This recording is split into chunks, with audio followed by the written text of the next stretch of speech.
6:31 on Monday, October 13th of 2020. I'll call this meeting of the NDCAP committee to order, and we'll do a roll call. So myself is, I'm John Mahoney, and I'm appointee by the local Plymouth Select Board. Mr. Grassi? Appointed by the House Minority Leader. Ms. Dubois?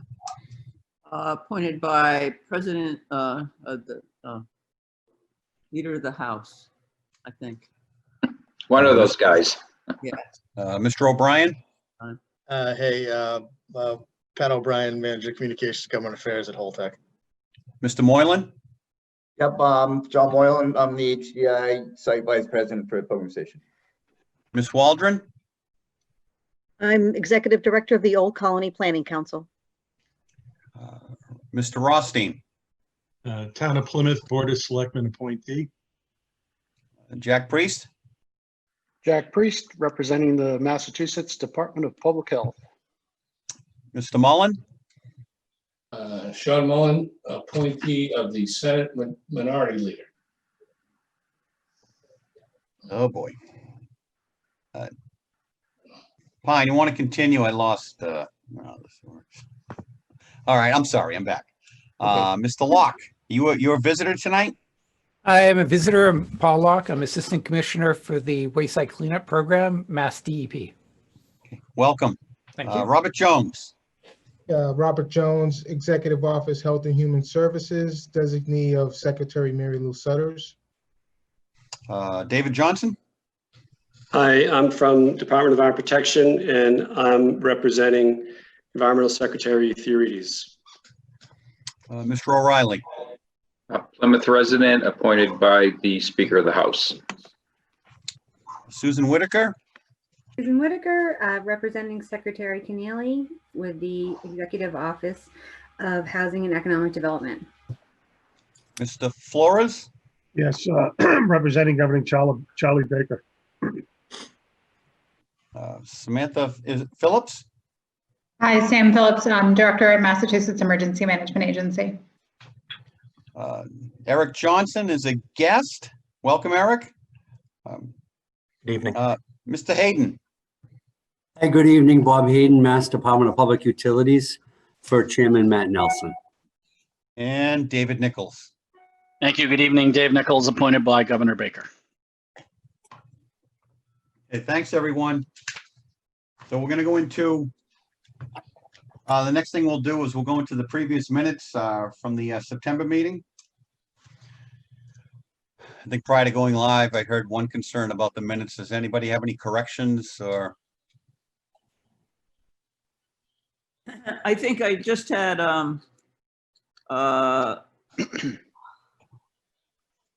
I just had a couple of edits, I think, but mostly when in line 30, when Mr. Priest on the second page is questioning about the project. I'm going to assume that it's the monitoring tower. Do you think that's accurate there, Jack?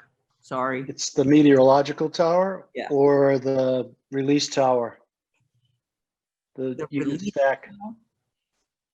What can we call it? Is it Either the main stack or the Met Tower, I think is what Jack's saying. I just think it should be. I just think it should be in there. There's a couple of typos I won't bother anybody with.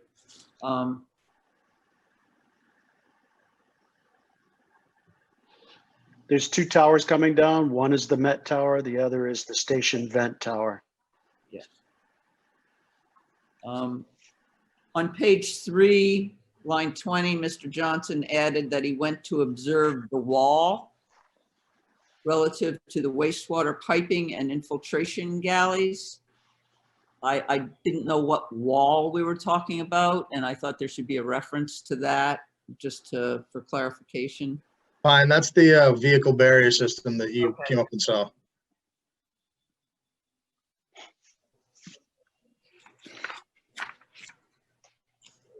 What, around the new pad, Patrick? Correct.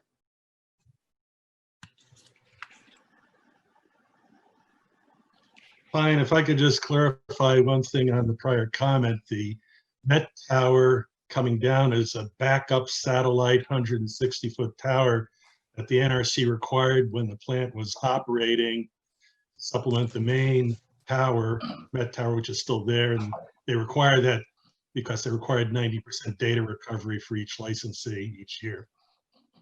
Yeah, I do know that. I just thought that it should be referenced in the minutes. That's all, accurately. That was all. No, agree.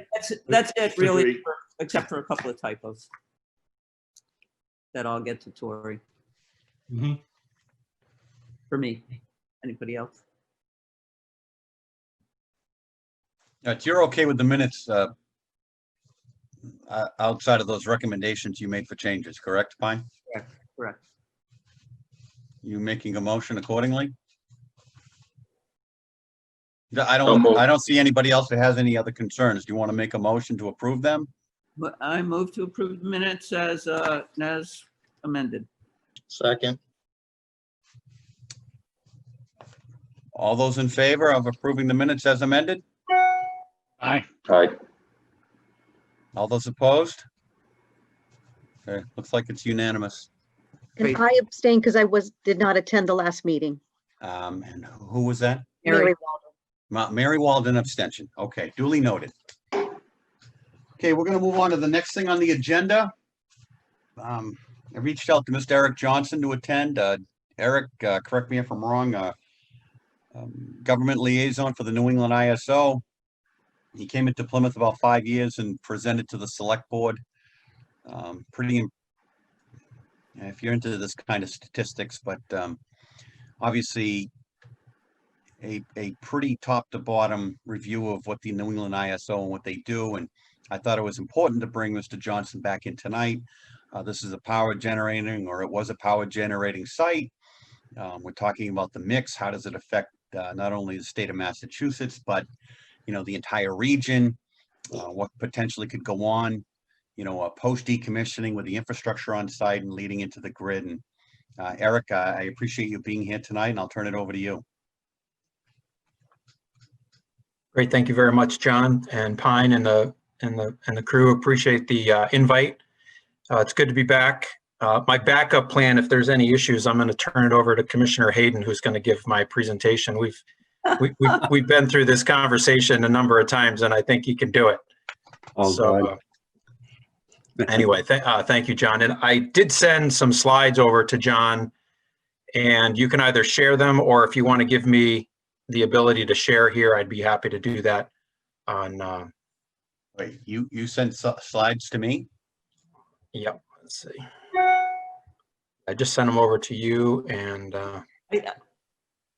Eric, I think you can share your screen. Okay. Based on from the bottom, from the bottom of your the Zoom. How's that? You see that? Oh, yep. That's okay. Perfect. Great. Thanks. So I'm happy to take questions along the way, but I'll try to move through this relatively quickly. This is a presentation that we give around New England. Of course, now it's virtually everywhere we go, but talking about the system mix, as John had mentioned, the role of the ISO, and a little bit about transmission. Eric, don't you feel pressured to go through this? You just be comfortable and just take your time, whatever you. Okay, sounds good. So if we think about the role of the system operator, we were given responsibility to do three things we'll talk about tonight. The first responsibility we were given is operating the grid itself, and that started back in 1997. And this coincided with the same time frame that the states, including Massachusetts, were starting to restructure the electric industry. So our authority comes through the FERC at the federal level. We're regulated by FERC, and we've operated the grid, as I mentioned, since 1997, more than 2 decades. We're also given responsibility to be the reliability coordinator for all of New England under a larger structure of the North American Electric Reliability Corporation. And one of the things that's unique about the ISO is we are independent of all of the companies that are participating in the wholesale marketplace. in New England. And that means as an employee or as a member of our board, we sign a code of conduct that says that we will not have any financial interest in any of those market participant companies. The other thing that makes us independent is we are neutral when it comes to technologies. So the ISO doesn't advocate for natural gas resources, wind resources, solar resources, nuclear power. We operate with the resources that come into the market competitively and increasingly with state support. So that's a little bit about the organization itself. And I mentioned the three functions. So grid operations, you can think of this as the air traffic controller for the New England power system. The ISO doesn't own any generation. We don't own any transmission. We own a control center in Western Massachusetts and a backup facility that operates as our simulator and business continuity venue, and that's located in the state of Connecticut. So the only two facilities that we own. But we think about grid operations like air traffic control because their job is to make sure that planes take off and land safely. Our job is to make sure that the demand for power across the 6 states is perfectly balanced with the supply of power that's on the grid 24 hours a day, 7 days a week. And we've been doing that, as I said, since the late 1990s. When we think about grid operations, we are talking about the high voltage lines. So these are the transmission towers and wires that are coming out of the nuclear stations and connecting the large load centers in New England like Boston and Rhode Island, Hartford, increasingly the seacoast area of New Hampshire and southern Maine. We don't have any control or visibility actually on the distribution network. So when you think of poles and wires in your community, those are not part of the system that we operate. So those lines would take power from the bulk power system, but it would be operated by the local transmission owners. So National Grid, Eversource are the companies that own and operate those assets. But of course, since they're serving load off of the distribution system, they need to coordinate very closely with the ISO since we need to serve the total load in the region. The second responsibility is on the market administration side. And you can think of this like the New York Stock Exchange for wholesale power in New England. In most cases, the ISO is providing a market platform for buyers and sellers to come together. We don't actually buy power on a daily basis, except in emergency situations. We can buy power from neighboring power systems like Quebec and New York, New Brunswick. But for the most part, we provide the wholesale market platform for transactions at the wholesale level, which would be power plants selling into this market, suppliers buying and selling into the market, load serving entities, whether that's your local utility or a competitive supplier, would be transacting in the market, as well as resources outside of New England that reserve space on the transmission network to import power to serve customers here. The third area of responsibility is long-term planning. So in addition to day-to-day operations, we have responsibility to look at the forecast for electricity demand. We do that at a New England-wide level. We do that at the state level, and we do that at critical sub-areas. And the greater Boston area, for example, is the largest load concentration in New England. And so we look very closely at the Boston area. We want to make sure that the transmission network is going to be adequate to serve that demand in the 5 and 10-year horizon. And I'll just put an asterisk next to this to indicate that there's actually discussion now about having the ISO look even further into the future, especially as we're looking to integrate renewable resources and offshore wind in particular. So right now our baseline is a 10-year forecast and planning horizon. And of course, things do change over time. This next slide depicts all of the entities that have inputs to the ISO. If an organization is listed in red, they have oversight of our functions. So I mentioned the Federal Energy Regulatory Commission and the North American Electric Reliability Corporation. They're essentially setting reliability standards that our system operators have to operate to. And the reliability standards are things like making sure that we monitor the voltage on the system so there's not a voltage collapse, making sure that the lines don't get overloaded. If you push too much current across the power line, it heats up, it can sag, it can make contact with the ground or other structures. So we want to make sure that the voltage, the thermal limits are constantly meeting reliability standards, as well as the stability of the system. And also on the left side, you can see the independent board of directors, which oversees the ISO organization. And then the additional input comes really from two different areas. The market participants, so they are the companies that do own assets in the system. They have a structure known as the New England Power Pool, or NEPOOL, dates back to the 1970s. They are largely advisory to the ISO today, although they do have the ability to bring proposals down to the FERC as well if they meet certain majority thresholds in their stakeholder process.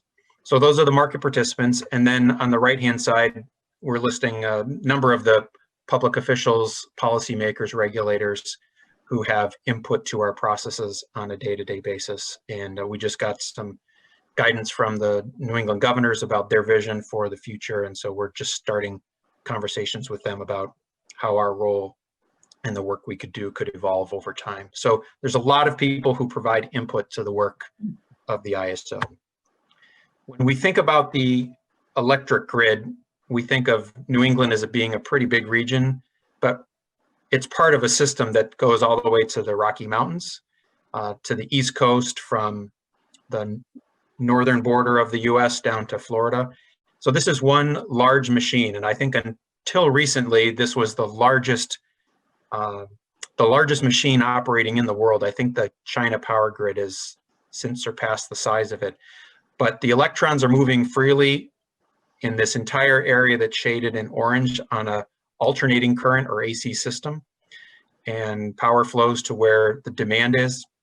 And one of the challenges with this arrangement is that if a system operator loses control of their system, things can cascade to other parts of the network. And we saw that back in 2003 around the Great Lakes when the power grid collapsed, and within about 9 seconds, we saw outages cascading to the East Coast. And you probably can remember New York City, and people were walking across the bridge because the power was out for a couple of days. So that ushered in some wide area reliability standards and monitoring capability. So now if you come to the ISO Control Center, you can actually see what's happening on the electric grid far beyond the borders of New England.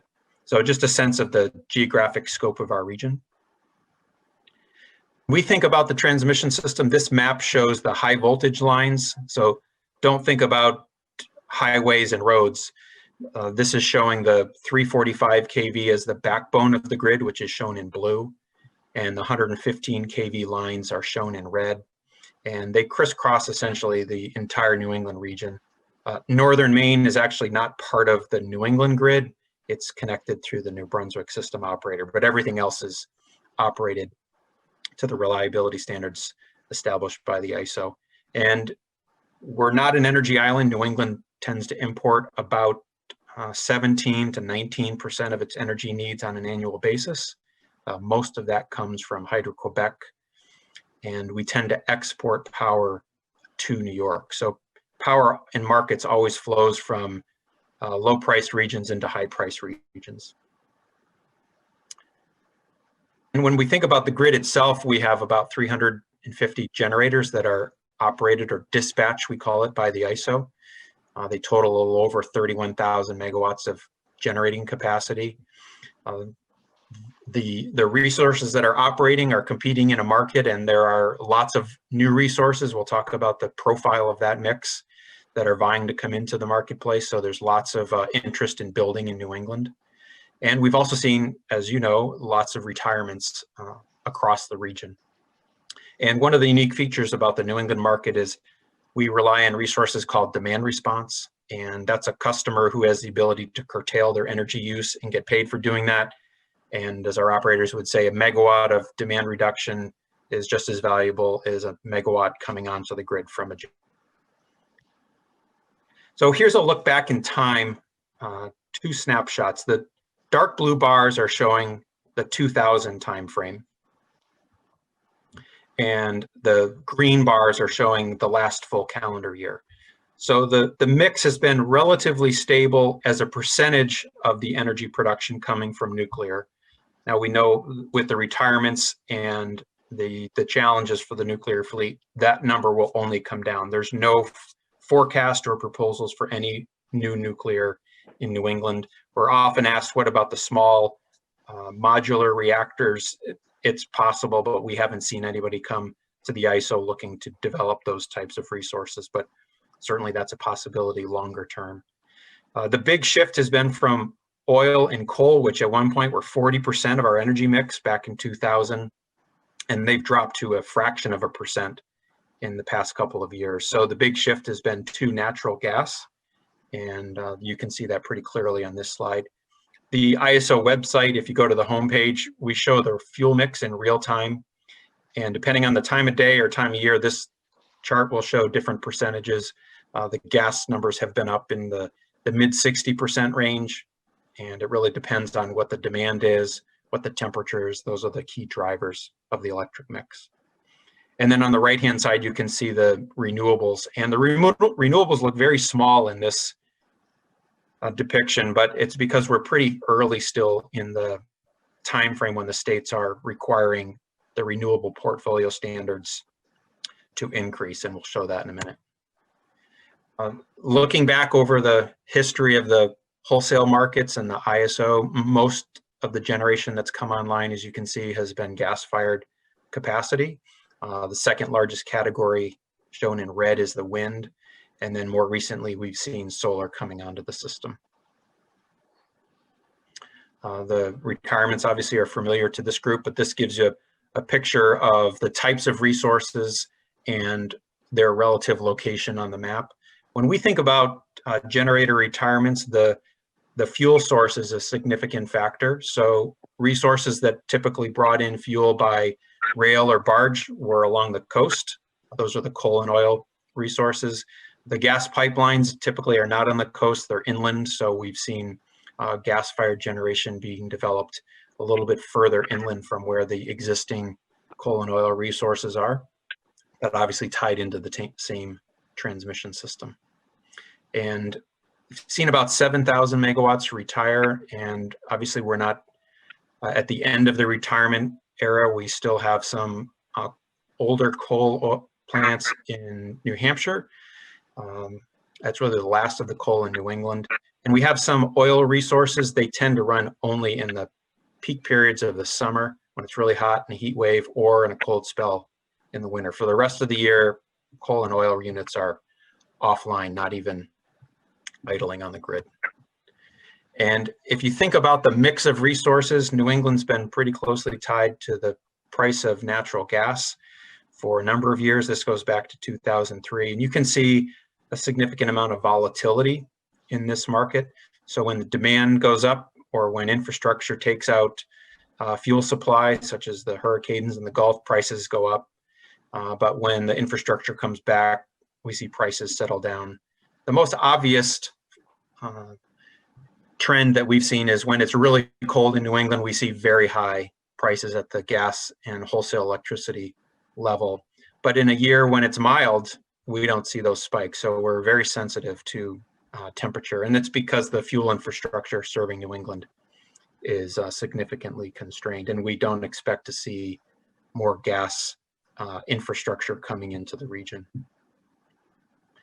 The shift from coal and oil resources to gas has brought about a significant reduction in emissions, and this is looking back again over the history of the market. So CO2 is down substantially, NOx and SO2 down as well. This wouldn't have happened if we were still burning coal and oil at 40% of the energy mix in the region. So we expect this trend to continue as we see more retirements. The only exception is in those cold weather periods or in the summertime when it gets really hot. We tend to pull these units back online, and as long as they haven't retired, we may count on them for those peak periods. The next couple of slides talk about the state's policies that are driving what's in our resource queue. And you can see here that Massachusetts is one of 5 states that have mandatory goals for greenhouse gas reductions. And that's not just in the power system, it's looking at the entire economy. So beyond decarbonizing the electric grid and the resources tied into it, the states are looking to decarbonize transportation and the building and heating sectors as well. So that's taking carbon out of the system. The states are also looking to drive renewable energy onto the grid. And you're probably familiar with the renewable portfolio standards in the Commonwealth.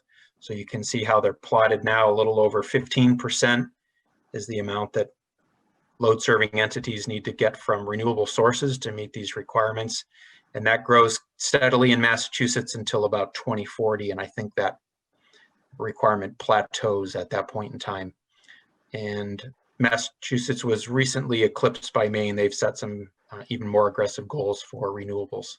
So when we looked at the renewable makeup in the beginning of the presentation, the numbers were only around 8 or 9%, but those numbers are going to grow substantially as the states hit these targets for renewable energy. So here's what we see on the horizon for new resources that want to connect to the grid. And this has been a significant shift. If we go back to the presentation I shared the last time I was with the commission, you would have seen natural gas as dominant in the queue, and it would have been wind followed by that, and everything else was kind of miscellaneous after that.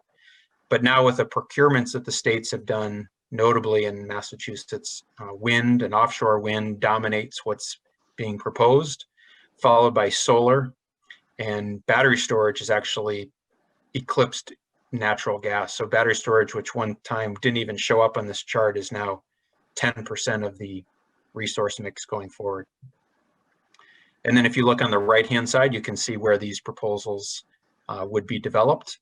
I'll point out that in Maine, there's about 800 megawatts.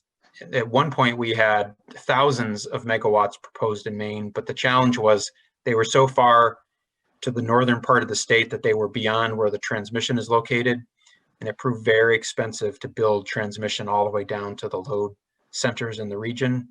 And that's when we started to see a shift to offshore wind, and now most of it you can see here is in the Massachusetts area.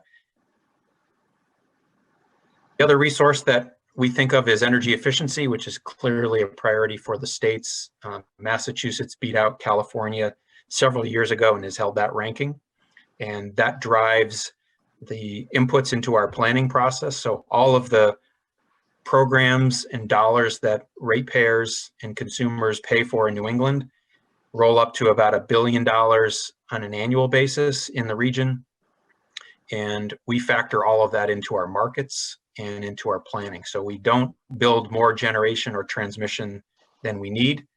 And the energy efficiency has actually had a significant impact on the growth for electricity in New England. And you can see that on this slide here. So on the left-hand side, you're looking just at the summer peak time frame. The gross peak is kind of a business as usual. Once you take out the PV and the energy efficiency, you can see that the peak demand, instead of growing year over year, is essentially flat. And we see a very similar trend if you look at all hours of the year with energy use. There's some slight growth in the out years, and the overall trend is the demand is flat. We expect that trend will change as we electrify cars and fleets of transportation vehicles and eventually more and more buildings. But for the next 10 years, this is what the outlook is for New England as a whole. If we look at the big trends for what's being developed, I mentioned energy efficiency coming on strong. Solar resources, we'll expect to have almost 8,000 megawatts of solar PV by the end of the decade. It's probably one of the fastest growing resources in New England. And having driven down the Mass Pike many times, you can see these solar arrays developed all over the region, and many of them in Massachusetts. And then this is just another view of the wind that's being proposed in New England. So we mentioned that the peak Demand for New England is about 31,000 megawatts, or the total generation is about 31,000 megawatts. So you can see we have about a third of what we would need is proposed in wind alone. So significant development activity for wind. And lastly, in addition to developing resources in New England, we have developers that would build transmission, that would bring hydropower from Canada, obviously a big priority for the Commonwealth and the Baker administration, as well as onshore wind in Maine, and as we mentioned, the offshore wind. So the ISO's job is to study the reliability of each of these interconnections, whether it's a generator, a wind farm, a large solar installation, a large energy storage project, or a transmission line to another region. We don't pick which are the best projects. We don't pick what are our preferred projects. Really, the market will decide which ones are the most cost effective in the region. We're just looking to make sure that plugging that into the grid is not going to have an adverse impact on the reliability of the rest of the system. And we have lots of resources on the ISO website, as I mentioned, and we have an app. And I never tell people about this at the beginning of the presentation because then they don't listen to anything that I have to say.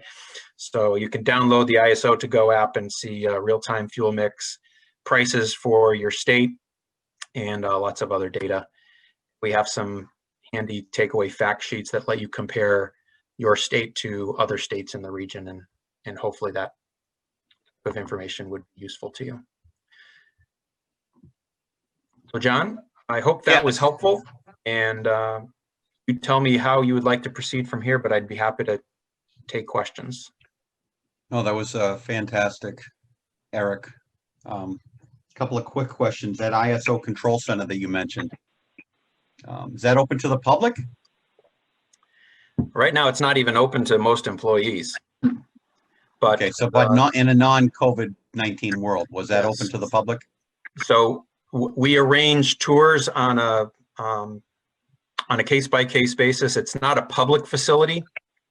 We have security on site, and you need to be on the visitor list the day before. It's I wouldn't say it's as difficult as getting into a nuclear facility in the region, but it certainly is a heavily guarded and protected asset. Okay. But when this passes, if the folks would like to come out for a tour, I'd be happy to work with you to arrange that. Okay, thank you. You had the mix up there for 2019, and the nuclear power had only gone from 31 down to 30% since 2000. Did that 30% still represent the 600 or so megawatts from Pilgrim? Just go back. Yes.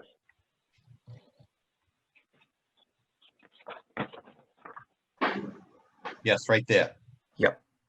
So we know that the actual energy output dropped with the retirement of the Pilgrim station. So this is just looking at the, it's essentially a pie chart shown with, with the bars. So if I were to show the actual numbers, you would see a more significant drop from 2000 or even 2018 to 2019. But because the demand's not growing significantly and a lot of the coal and oil plants don't run much, nuclear still is a high performer in the region with the remaining 2 sites, both at Seabrook and in Connecticut. What's the license in Seabrook expires in 26? John, let me check that. That's all right. That's all right. I'll just out of curiosity on those last 2, but Pine, how do I get this back to a full screen? For anybody has any questions, they can jump in. No, we're just doing this. Yeah, this is David Nichols. John, while you're doing that, I'll ask a question. Go ahead, David. Eric, very interesting presentation.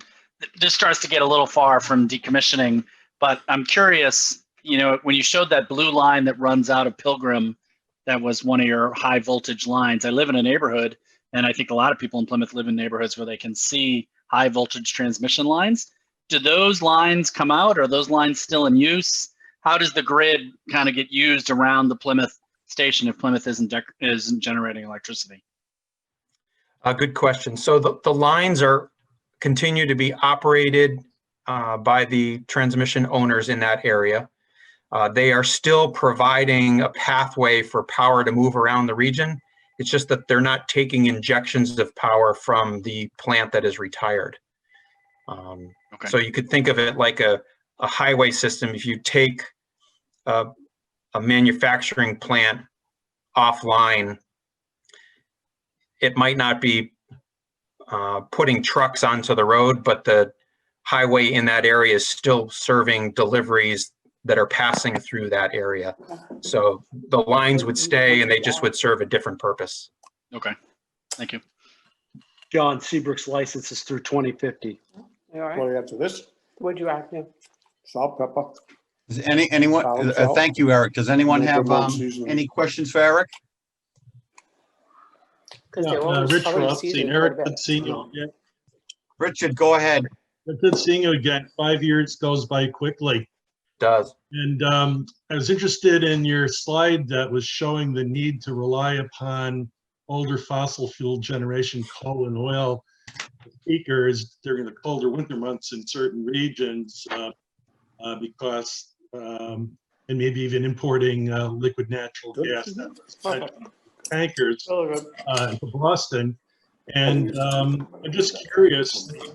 Well, they were so big, that's why I gave it to you. That's why I come down. I'm curious of your impression. Someone's talking over me in the background. Curious of your impression of the play between the current gas pipeline supply coming into Massachusetts, the older peakers, and the LNG. And I like that idea of cutting up the able to state get and putting it in with gas the, pipelines coming into Massachusetts. I like that, your idea, of Decision cutting up the being state made by elected into bite-sized pieces and putting it in with the onions and mushrooms, Oh, Uh, you know? Eric, you still I there? added wine to the, Yeah, I am. I onions and mushrooms. think you could I remove- have a sense of the question, so I'll answer Yeah, that briefly. Eric, if you could take down the presentation, that way I can see all the What are they still talking about? individuals in the What are meeting. they still talking about? I don't know if you heard my No, it's just question. like- There was a lot of chatter in the background, but in a nutshell, Patrick, silence yourself. somebody has to silence us. I can't even. I think it's John. There you John, go. having steak for dinner. Yeah. Okay, thanks, John. Go ahead, Rich. Thank you. In a nutshell, can you comment about not being able to have new natural gas pipelines coming in to help displace the energy generation demand when we need peakers with coal and oil and even LNG tankers coming in when we have the colder winters and the existing natural gas plants just can't keep up? Yeah, it's a very interesting phenomenon. The ISO 2035 and 2040 when like, the rules will. Yep. When we think about the peak demand in the winter time, the gas pipeline network in New England is reserved for what we call firm customers, and it's not our infrastructure. It's owned by the interstate pipeline companies. It was built and paid for by the local distribution company, so they have first rights to use that that pipeline system. Most of the generators in New England have no trouble during the summer or the rest of the year, but when it gets really cold and the demand's high, they don't have any rights to that gas infrastructure. They haven't paid for it, so they have to operate on a standby basis. And when that happens, if we still need more generation, we switch to gas units that have the ability to burn an alternate fuel. We call them dual fuel, so they would use fuel oil at that point, or they would import LNG into one of the terminals, either at the Everett terminal, or there's the we've used the Gateway floating buoy off the coast of Gloucester. We also have LNG that comes in through the Canaport facility in New Brunswick. So if the weather gets cold and the demand is high, New England will use as much gas as it can, but there are times when the entire gas fleet is idle unless they have backup fuel capability to operate. And you know, LNG becomes a pretty significant import. At that point, the price in New England for natural gas is probably the highest you'll see anywhere in the world. And that's the reason we've seen that price volatility in the wholesale market that we showed earlier in the presentation. So the physical constraints cause us to shift to those other resources. And you may have heard the ISO talk about the need for more fuel infrastructure, but it became pretty clear that the region was not going to support that. And we're not assuming that there's going to be any more gas infrastructure coming in for the region. So we kind of have to operate with what's already in service. So aside from additional costs, we're having additional air pollution created from dirtier fossil fuel burning just to try to stay warm and keep the lights on. Correct.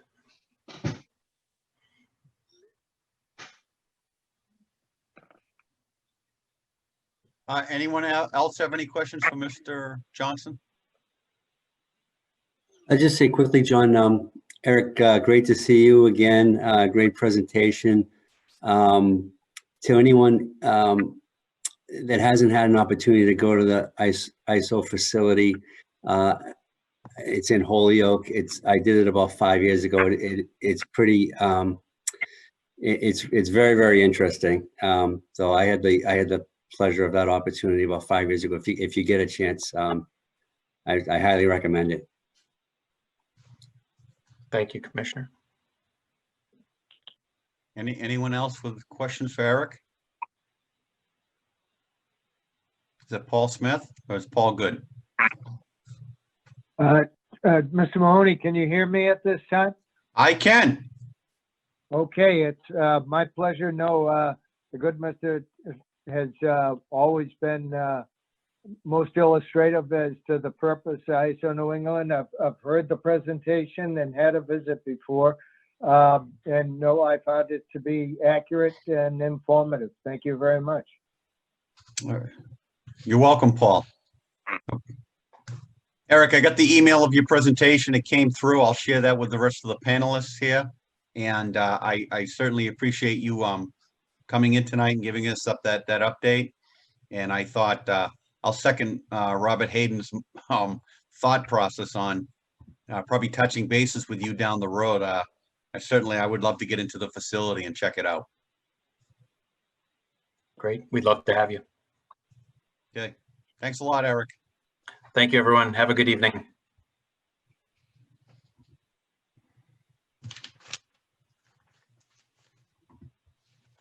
All right, we're going to move on to Mr. Patrick O'Brien.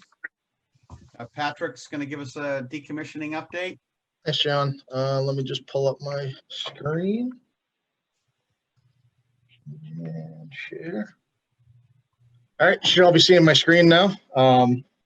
So I wanted to provide our monthly update as to the progress of decommissioning here at the site. Pine, you'll be happy to see I did take another picture for you to show you a more updated cask layout.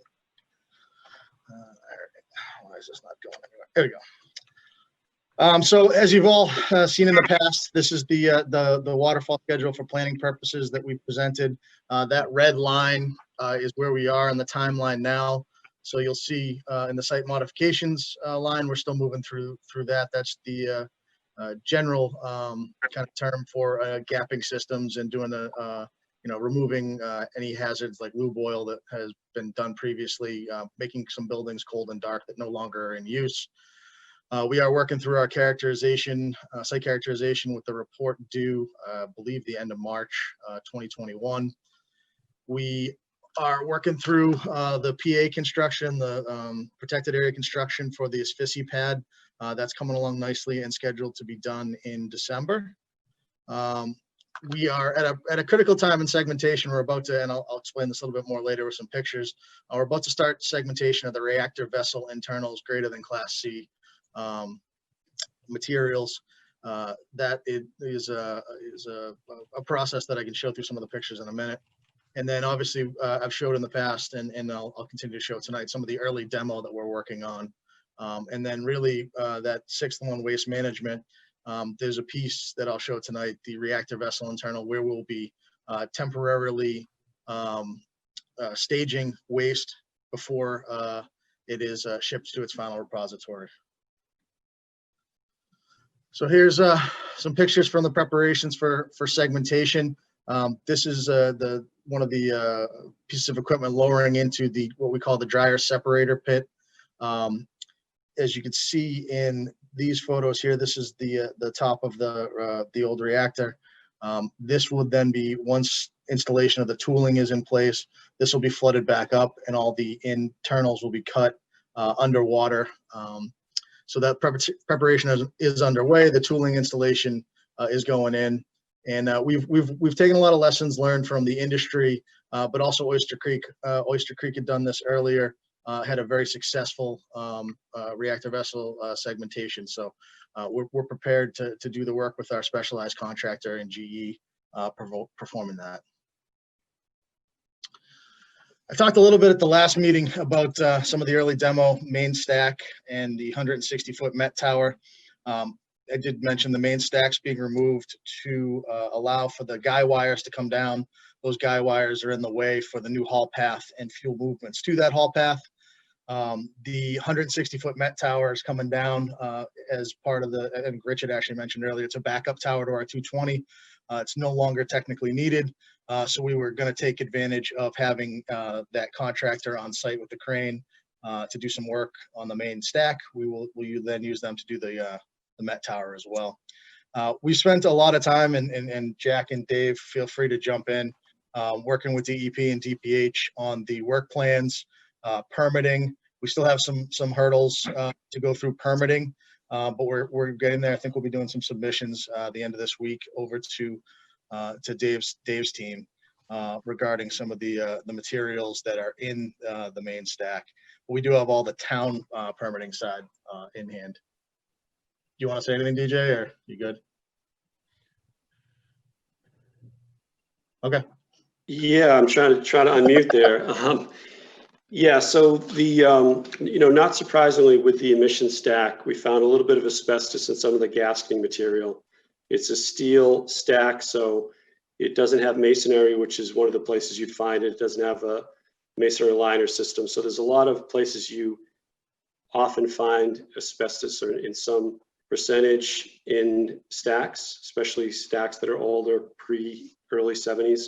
There's a steel stack, so you don't have a lot of opportunity for that. But nonetheless, you do have an access manway and some sealing materials in between. And not surprisingly, some asbestos was found. So that's going to delay things a little bit while Holtec has engaged their asbestos survey professional to characterize how to best deal with that and then provide us an application for a non-traditional work plan that will work with them on getting the authorization they need to take that stack down in a manner that's protective of the small amount of asbestos that was discovered.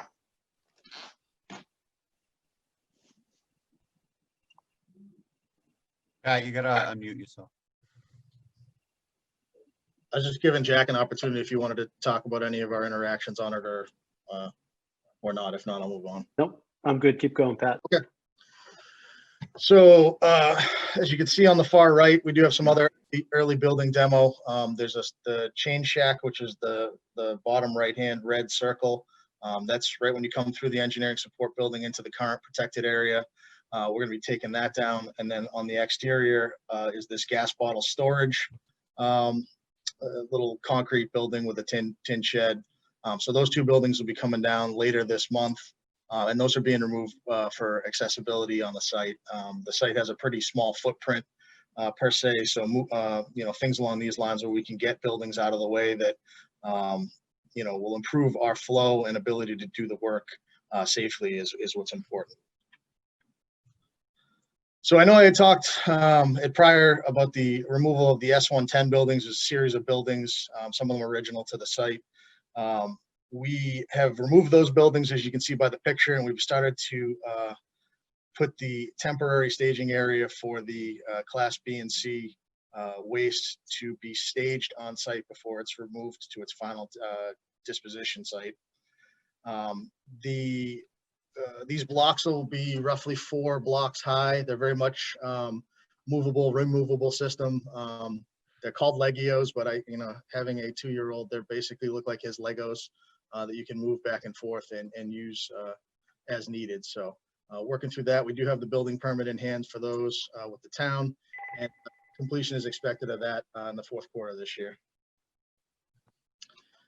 So I know the panel understands that our next fuel campaign will be in the spring of 2021. What we've done is have brought those high store canisters, the ones that'll be the outside canister of the outside of the multi-purpose canister, onto site, and we've begun preparing those for that fuel campaign, including doing the concrete pours that is required for those overpacks.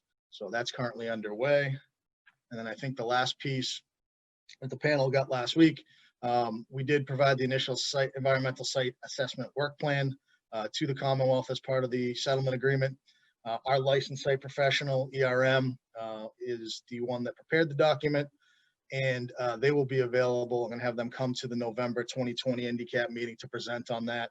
That gives the state some time. There's, as part of the agreement, the state can comment obviously on the document, and I expect them to do so. And they'll have some, I'm assuming, comments back. I think I could be wrong, Jack and Dave.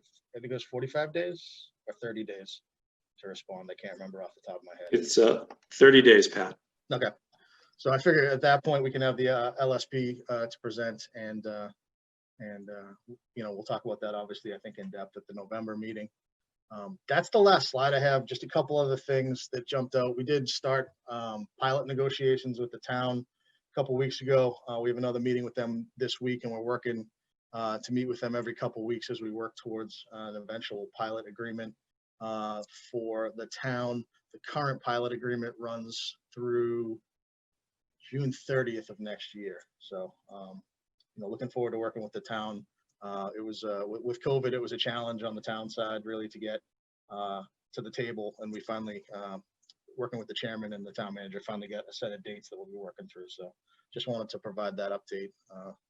And other than that, I'll take any questions that anyone may have.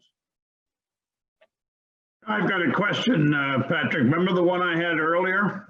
I did, as soon as I saw your hand. So Rich asked me kind of offline what effect COVID's had on the facility. We have been very proactive when it comes to COVID. We require through procedure a number of protective measures, including obviously I think masks that everywhere provides. Social distancing, we've really from the beginning shifted away from in-person meetings when possible to Teams or Zoom type meetings. We have only had since March, we've had 2 people test positive, and luckily both of them have been working. One recovered, and one I think is working right now to recover, but has not been hospitalized. But we have been very diligent with that. Holtec as a company has taken it very seriously, and we haven't had any delays. We've been very adamant, as you understand, I think too. We've had to bring on specialized contractors. When I talk about either reactor segmentation or the fuel campaign, specialized people, there's a process and procedure for them to come to site, depending on where they're coming from. And we go through that very diligently to ensure that all the protocols are in place and we're not letting anyone on site that might have been possibly exposed to anything. Do you have testing? Do we have testing? Like daily? No, it's part of the procedure. You're supposed to self-check every day with a list of questions as part of our procedure, and then not report if you are facing any of those symptoms. We've had, I think, a couple people that have self-isolated, but then they've come back with negative testing. So they do go and get tested, but we're not requiring it on site every day. How many people do you have on site now, Pat? I think it's roughly 160, but the number may be up a little bit with the GE contractors for SEG. But yeah, right around that 160 number is the number that's pretty static. Mr. Mullen. Thank you, Mr. Chairman. I have a much easier question for you, Pat, that we've discussed. Is Holtec CDI willing to share with the panel and the public the warranty period that we've been discussing for about 3 years on the casks? So I've reached out to legal. I don't have an answer whether I can share that or not. But what I will say is, with what came out last week, and I know the Lamperts brought it to the attention, That's a warranty between a manufacturer and an entity. The difference here at Pilgrim is we are the manufacturer and we are the licensee responsible for the fuel.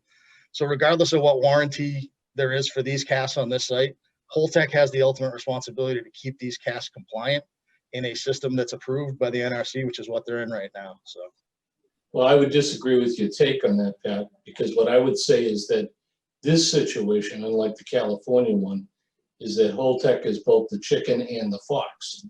That you have the coop as well as the opportunity for a problem. So my point would be that, and I'd like to offer it as a motion for the panel to consider, is that in the event that Holtec CDI does not voluntarily give us a redacted version, because I think we all understand the proprietary and confidential nature of some of it, that in the event that it doesn't, that the panel formally request the Attorney General's office to assist us in compelling Holtec and CDI to give what is really basic, simple information. The public and the NDCAP has a right to know what the warranty period is on these types of casks that are installed here. And Mr. Chairman, I'd like to offer that as a motion for the board the panel to consider. All right, Sean, so there's a motion on the floor, and Sean, can you just say that again concisely so that everybody hears it, knows what we're talking about, you're talking about? The motion is that the NDCAP formally request the Attorney General's office to assist the public and NDCAP in receiving the warranty information on the casks at Pilgrim in the event that over the next 30 days, Holtec or CDI doesn't comply, that the NDCAP formally requests the Attorney General's office to pursue that and ultimately file suit if necessary to compel them to do it. That's my motion. Is there a second to that motion? I'll second that. Okay, so we'll move into discussion on that motion. Patrick, I got a quick question for you. You have a time frame on the answer you're going to get from your legal counsel? no, I don't. So you have no idea. They might not, they'll never respond to you, or you might have something in a week or two. They could respond to me, but I don't know what the answer is going to be. So to Mr. Mullins' motion, if that's the path he wants to go to try to get that information, that's at the privy of the panel. But yeah, I can't say for sure. I know the piece of warranty information regarding the songs cast came out through a legal venue in California, so I can't say one way or the other. Well, one way or the other, would you expect some sort of answer from your legal counsel within 30 days? Yes. Okay. Does anyone have any other comments or questions from I Mr. have O'Brien? a discussion question related to Sean's motion. I think Yes, Mr. Rothstein. Thank you. I think earlier this year, or maybe at some point last year, I was asking Patrick about the feasibility of Holtec changing to a double-walled multi-purpose canister once the NRC approves that design that's being used overseas, I think in Russia right now. And I think, Patrick, you said you were going to look into that at that time to see about the possibilities, although no commitment yet.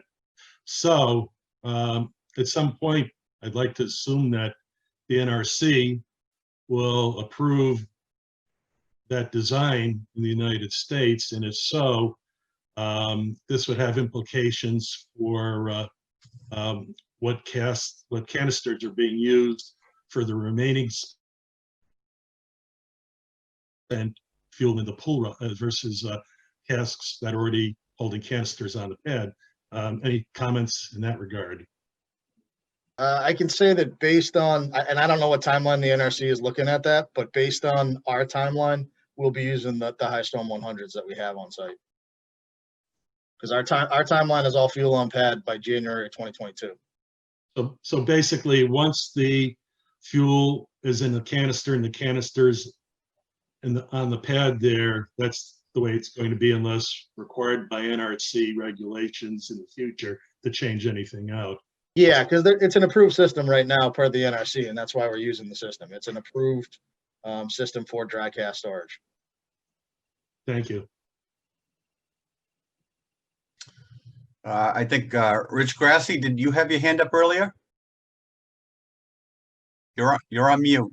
No, you didn't. Okay, anybody else have any questions or comments with respect to discussion?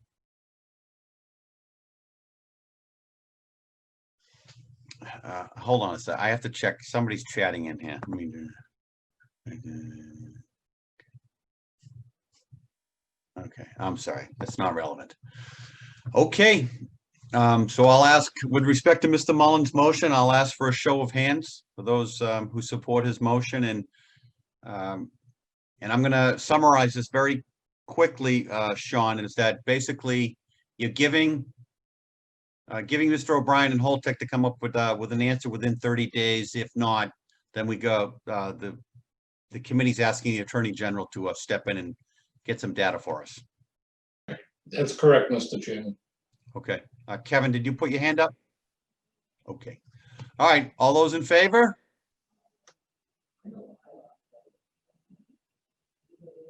One, two, 3, 4, 5, 6, 7, 8.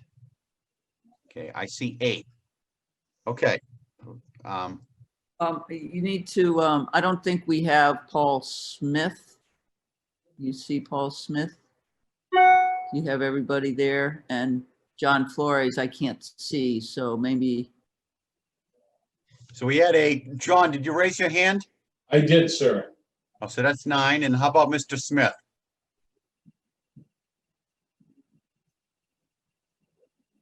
Paul? He's still on mute. Paul, you're on mute. Okay. To the chair, I did not. That's a negative on raising my hand, Mr. Mahoney. Okay, so now stay on the line, Paul. Stay on non-mute. And now all those opposed to the motion. Paul, is your hand up? Yes, it is. So, okay. So I think I see 3 hands up. Any abstentions?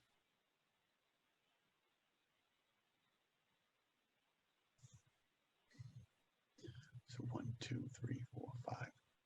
All right. I don't know, Pine, if you're with me. Did I see a 9-3-6 vote there? 9 in favor, 3 against, and 6 abstentions? And if you remember, we need 11 votes. Correct. So there's 18 people present tonight, and I'm looking at a 9-3-6. 9 in favor, 3 against, 6 abstentions. Go ahead, Mr. Mullen. Since the motion failed to pass, I'd like to make another motion very quickly, which is that the panel formally request our state legislative delegation to once again resubmit the legislation from last year.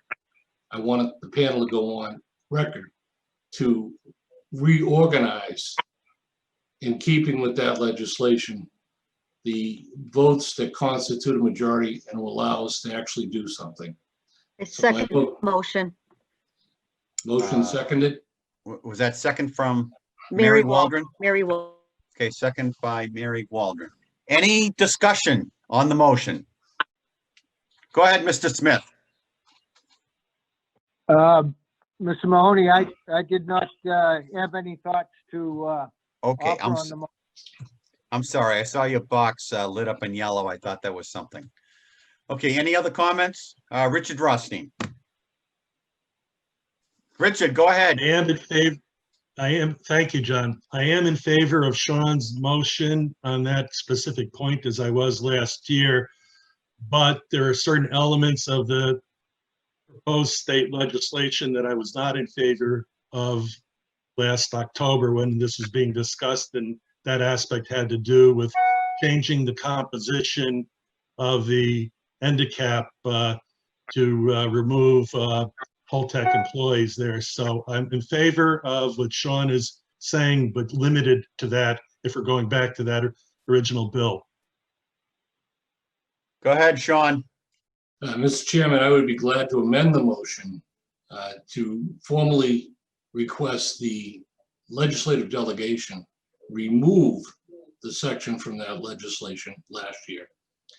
Because I agree with Mr. Rothstein that we should allow and encourage members to stay on the panel from Holtec CDI, but not to have a voting right. So I'd be glad to amend my motion to. Since I second it, I second that. Okay, thank you, Mary. Any other comments? Go ahead, Richard Grassi. You're on mute. Is there any chance you can summarize the second motion for me, please?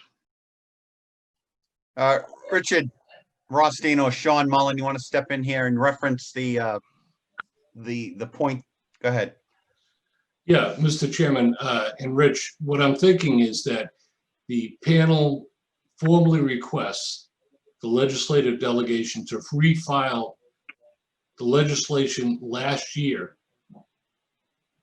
with one exception, which is that to allow all current appointees to remain on the panel, but that members of the Holtec CDI appointments are not allowed to vote on that, any motion before the panel. They are non-voting members. I'm comfortable with that, Sean, and that would give the legislature the opportunity, if they even wanted to expand the panel with other participants, with Holtec representatives still remaining on the panel, going back to that original legislation. Again, my concern with the original legislation was that it was a matter of possibly swapping Holtec seats with, I think at the time, members from other communities. So I'm okay with what you're saying, Sean. Any other comments with respect to the amended motion? Dave Nichols. Yeah, I would am in support of the motion. I think that just when you're talking about the language, refiling the legislation, just given the legislative process, it's going to be difficult to refile this year. So then you're into next year. We might just want to say that the legislature pursue through any legislative means necessary the objectives of the previous legislation, and then they could offer it as an amendment to the budget. They could do it this year. They could do it next year as an amendment. It's not necessarily refiling the legislation, which might be a barrier to our success. Okay. Pine, you okay? Yeah, I think that's a good idea, actually. Okay. Any other comments? Okay, so all right, we'll do another vote. Okay. All those in favor of the amended motion as put forth by Mr. Mullen, raise your hand.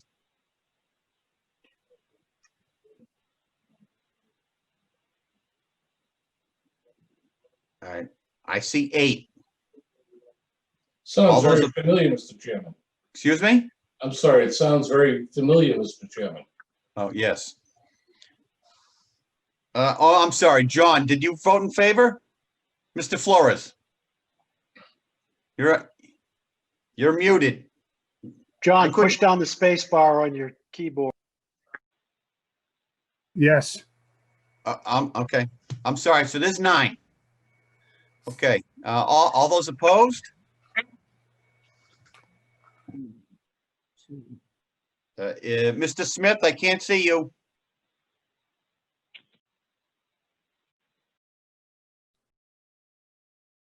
Paul? Yes, the good Mr. Mahoney, I'm voting negative to this motion. Okay. Okay, so that's 9 and 3, and I'm going to make the assumption that there are 6 abstentions again. So abstain?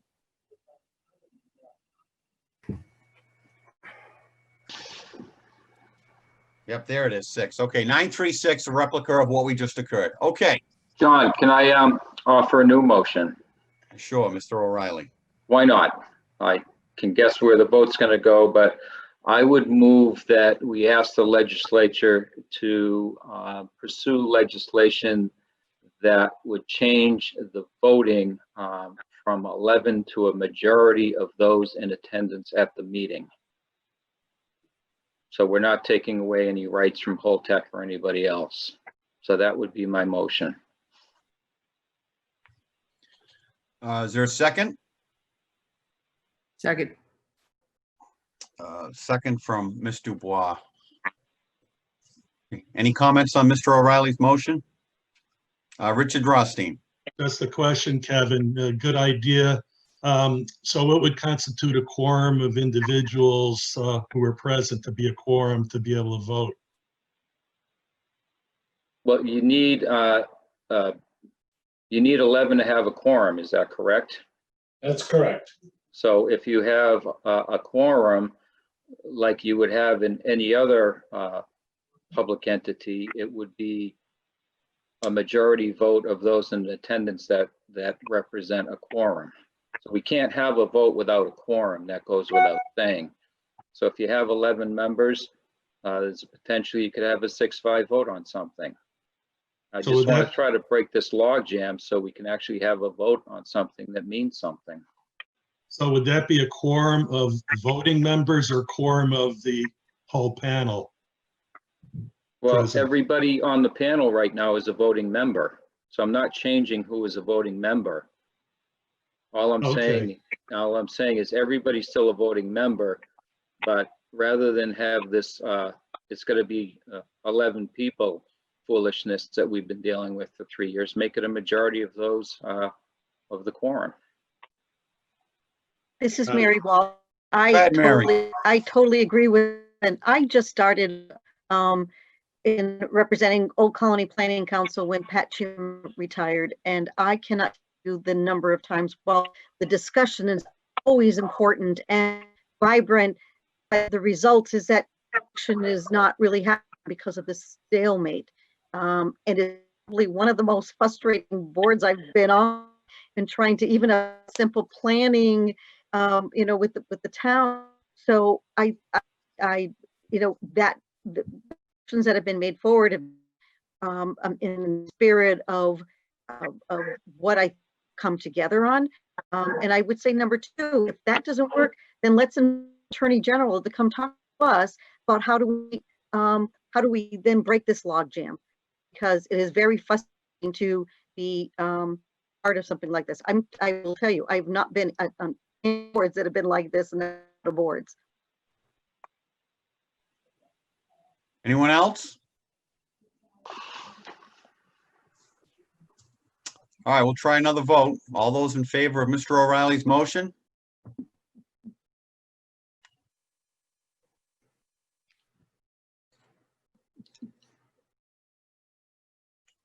All right, I have 11. I see 11 hands. Do people agree? Did anybody see a different number than I saw? I saw, yep. Did you see 11, Pine? Yep. Okay, all those against the motion? Paul Smith, what are your thoughts? Yes, thank you for the notice, Chairman Mahoney. I just wanted to, if asked for my thoughts, I'm going to be voting negative on this, although I would applaud Mr. O'Reilly, of course, for trying to fine tune it. But I think the board actually has been, although frustrating, I think it has been rather productive in that what it has caused is the communication between the license holder and the town, and the license holder and the regulatory agencies of the state, plus allowing the public to be heard every month. And this has been, as Ms. Waldron said, been going on for years. So it's, I really think I am the only independent person on the board that can look at it objectively. And I think the board has done exactly what the governor and the legislator intended. And it's caused communication. It's caused rapid decommissioning to be commenced. And I think we're on our way well ahead of other nuclear plants in New England. So thank you. You're welcome, Paul. Okay, so it looks like so far it's 11-1, at least 6 people who haven't voted. So any abstentions?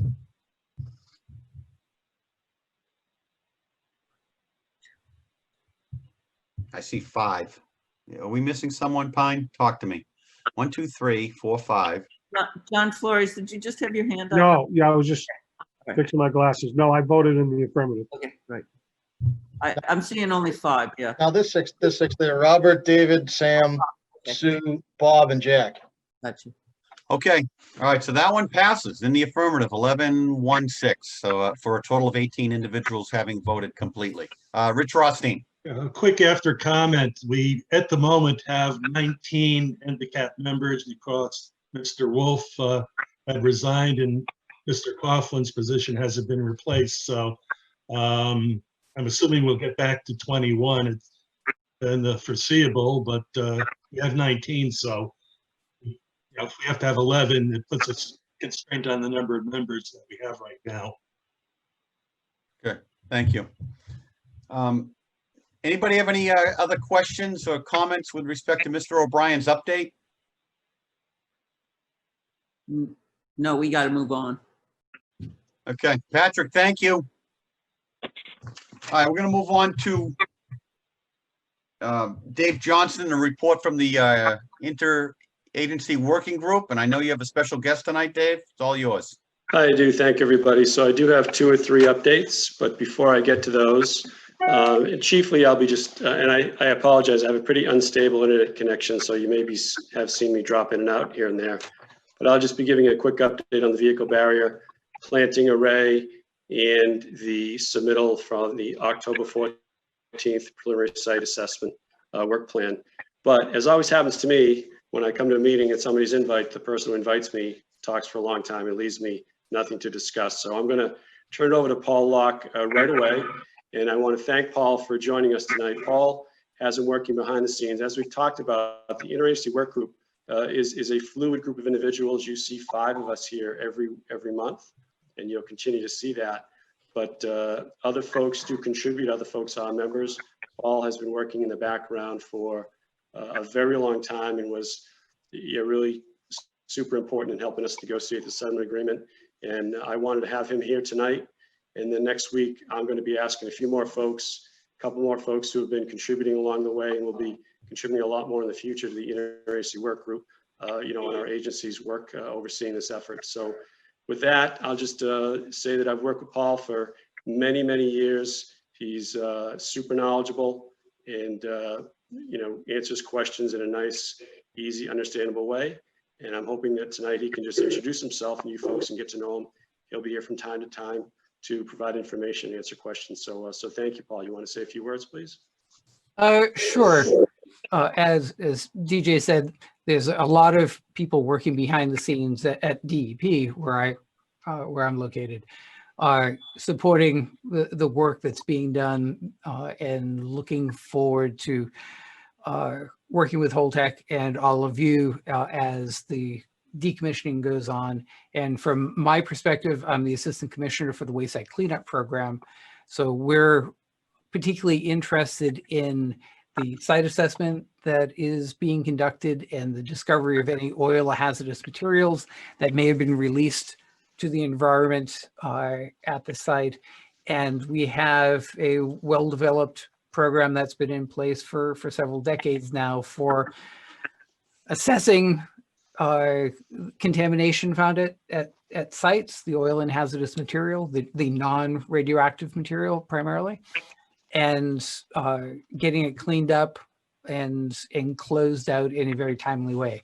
So Holtec is kind of working its way, it's kind of at the beginning of that process. We have a team put together at DEP to ensure that as the material comes in, it gets reviewed in an appropriate and timely fashion.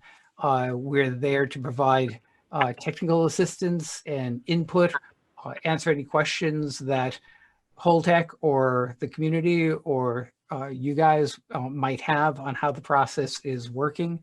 And we're really there to make sure all of this works in the way it's supposed to work. DJ, do we want to talk about other people on the team, or are you saving them for future meetings? No, thank you, Paul. And I did ask Paul for a bio, and I wanted to speak a little bit about Paul, and he really neglected to get to that bio. So I'll touch on a few of my experiences working with Paul and a little bit of the history that he brings to this project, as well as the two other folks you'll be meeting next month, and that's going to be Dave Howland and Gerard Martin. So Paul, as he mentioned, is the Assistant Commissioner for the Bureau of Wayside Cleanup. Before that, Paul also led up our Office of Research and Standards. Paul's been doing this work since the middle late 80s, and he holds a chemistry degree from Harvard and a master's in civil engineering from Tufts. And he is also a published author on How Clean is Clean. So Paul does bring an awful lot of experience to this effort. Also supporting the interagency work group along the way has been Dave Howland, and you've probably heard me mention his name in the past. And Dave has been doing this work since the 1970s. He has chiefly been involved with this because of his experience as really playing my role for the Yankee Row. So Dave has an awful lot of experience with nuclear decommissioning. He worked a lot with Jack back on Yankee Row, and he'll be joining us next month. And he, again, will be coming from time to time to answer questions and provide information. You know, Dave's been working in this line of work for over 40 years in various capacities. He's housed out in the western part of the state. And he hails from St. Lawrence University with a master's from UMass Amherst. And then lastly, you all have met Gerard Martin, who'll be joining us again next month. And Gerard sits in for me periodically at the NDCAP, and he's had experience with Pilgrim. He was the DEP lead working with Jack and the DPH folks on the tritium releases out at Pilgrim some time ago, and you know, analyzing the speed and direction of groundwater flow that was used to, you know, with the addition of a robust monitoring well network of over 22 monitoring wells to determine the fate and location of the tritium contamination. And ultimately, you know, that information was used to source that that problem and move towards a resolution. And Gerard has also spent many years in the private sector doing hydroengineering work, and he has taught at Bridgewater State University. So, and I get into that level of detail just to hopefully let folks know that terms often used. I really feel like we're bringing the A-team to this. You know, you see the 5 of us every month, but there are many others working behind the scenes. They've been helping us along the way. And now that we have received the October 14th submittal of the work plan for the initial site assessment, you'll be seeing some of the folks that are more specialized in various aspects of the oversight roles of these various agencies undertake. And we'll be asking them to join us to try to bring as much transparency and information shared in this process as we can. So getting quickly to the couple of updates that I want to provide tonight. We already talked a little bit about the stack and the demolition and the discovery of some asbestos in a gasketing material there. And we also, with me, is the trying to get back to Holtec CDI. Holtec CDI has been providing information, various proposals for the visual barrier, for the vehicle barrier, the visual screening that we've talked about many times. And Holtec is trying to work with DEP to strike the balance between the robustness of the planting, the you know, how much of a visible barrier we can provide with maintaining the functioning of the soil absorption system. So that is a balance. You know, we only have so much land out there, and we're trying to use it to do the most we can. And hopefully we'll have more to report on that come November. I expect that we will. And as Patrick mentioned, Holtec CDI met the settlement agreement deadline of October 14th for the submittal of the initial environmental site assessment work plan. And we have looked that over. We're going to be working with Holtec CDI to get some of the additional information referenced in that submittal so that we can work with them and their LSP on a thorough review. And we will be providing written comments when we dig into that document and the supplemental information we're going to be working to obtain. And as Pat mentioned, the way the settlement agreement is structured, the agencies will be reviewing the submittal and providing comments to Holtec CDI. They'll have 30 days to respond to our comments. And the requirement is that we arrive at an agreeable document before the site assessment can be completed. So I understand that, there's been certain aspects of work underway, and that's totally appropriate. That's going to be used to populate the work plan that we have received and will be having augmented. So that's going to be ongoing. But ultimately, any gaps from the historic site assessment or any gaps from the work underway right now will need to be filled by the work plan, and that's going to be our goal upon our approval of that document. So that is really all I have for today, unless we have any questions. Any questions for David? Pine, go ahead. Pine's You're on muted, mute. but Pine, we see your hand. Pine, you're on mute. So, DJ, you mentioned that my sore spot there, and I was going to ask Pat, but I forgot about this historic site assessment. I do not understand at all why this document is being held so tightly without our ability to review it.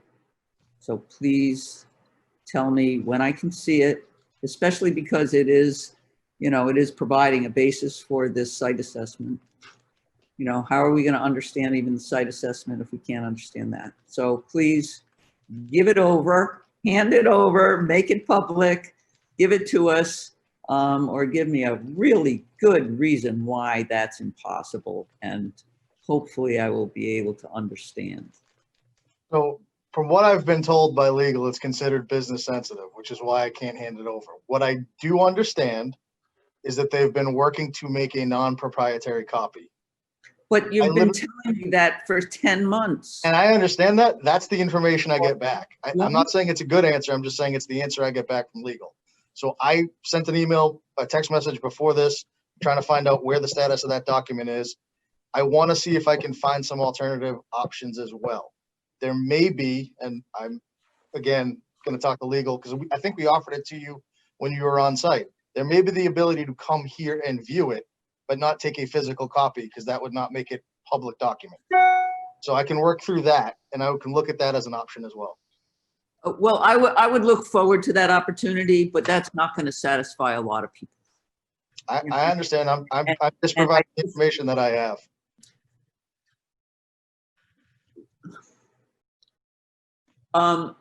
I don't understand. So at maybe you can write this down so that we don't take up the entire meeting in figuring this out, but maybe you can write down what's proprietary. The fact that there was something spilt, the fact that there was something there, a mistake was made. Somebody's going to get sued from Boston Edison. I mean, I don't appreciate what the proprietary part is. Okay, You don't have to tell me, the mechanical misfunction or whatever, just what it is, what's in the environment. That's all I really want to know. I completely understand what you're asking, Pine. I don't have the answer, but I will find out what they consider proprietary. I'll let you know, and I'll put it in writing. John, Jack is waving his hand. Okay, Jack Priest, go ahead. You're on mute. Jack, you're still muted. There you go. Pat, the 2018 HSA that Pine is asking about, was that submitted as a NRC document or to the state? I don't know offhand. I'm not sure. I'd have to ask Dave Noyes and Reg. So if that document was provided to the NRC or to the state, it's a Freedom of Information Act requestable document. That I would agree with. I just don't know offhand. Let me find that out. So Pine, that's another pathway if you're trying to obtain that document. Thanks, Jack, for that. I would, of course, like to make it a request of the panel, but not wanting to go through a vote, maybe I'll just talk my nonprofit into it. Anybody have a problem with that? Maybe I'll get Mary Waldron to help me. I will, you Pine. I think it's a great idea in terms of what Jack said. So whatever you're able to do. Take the simple route. Mhm. All right, Richard Ross. I look forward to hearing from you, Pat. Richard, go ahead. Just take, Richard, before you speak, just to add something, there are other utilities that's a public document. Pat, when you're talking to your legal, if you Google historical site assessment at some of the other sites like Zion that went through decommissioning, that's a publicly accessible document. I'm not sure, I didn't have time to look for Vermont Yankees. Yep, John, this is Dave Nichols. I mean, I guess maybe the question to David Johnson then is, if the interagency working group finds that they have this document as part of the records that Holtec submitted, or that were submitted previously by Entergy, then they could explore releasing it and publishing it in a document room as well without a FOIA request, or at least then the Attorney General could fight with Holtec over whether it's proprietary or not. Well, we got to see it during the settlement negotiations, and I frankly don't recall how it was provided to us, but I do believe that it was provided in a way that would not have it be discoverable, and understand that we were in the middle of settlement negotiations towards the settlement agreement, and it was important information for us to reach an agreement that would accomplish what we needed it to accomplish. So it was a, it was a situation we're willing to accept during that phase of the work on overseeing the decommissioning.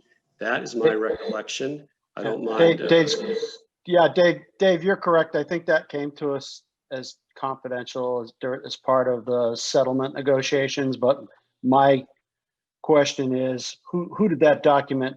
Who was it prepared for in 2018? You know, you also do an environmental operating report every year, Patrick, which has a lot of that same information. I mean, Pine, if you're interested in what might be in the HSA, you can go online to the NRC public reading room and look at annual environmental operating reports from Pilgrim all the way back into the early 90s. It's the same information. Yeah. Needless to say, I have nothing else to do, but Okay, Rich Rothstein. Thank you.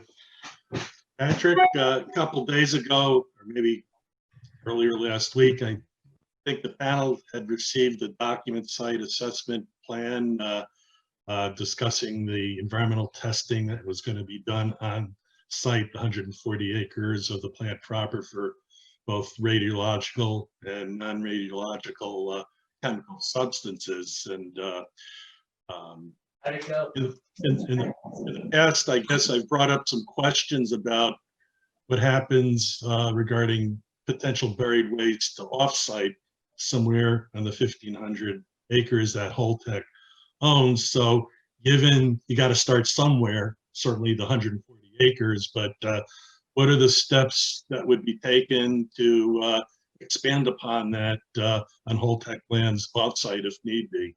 So there is reference in that document you got last week, and I would have to pull it up real quick, of the area that I know, among others, the Lamperts have brought up a number of times, the old, what they would call the Boston Edison dump area.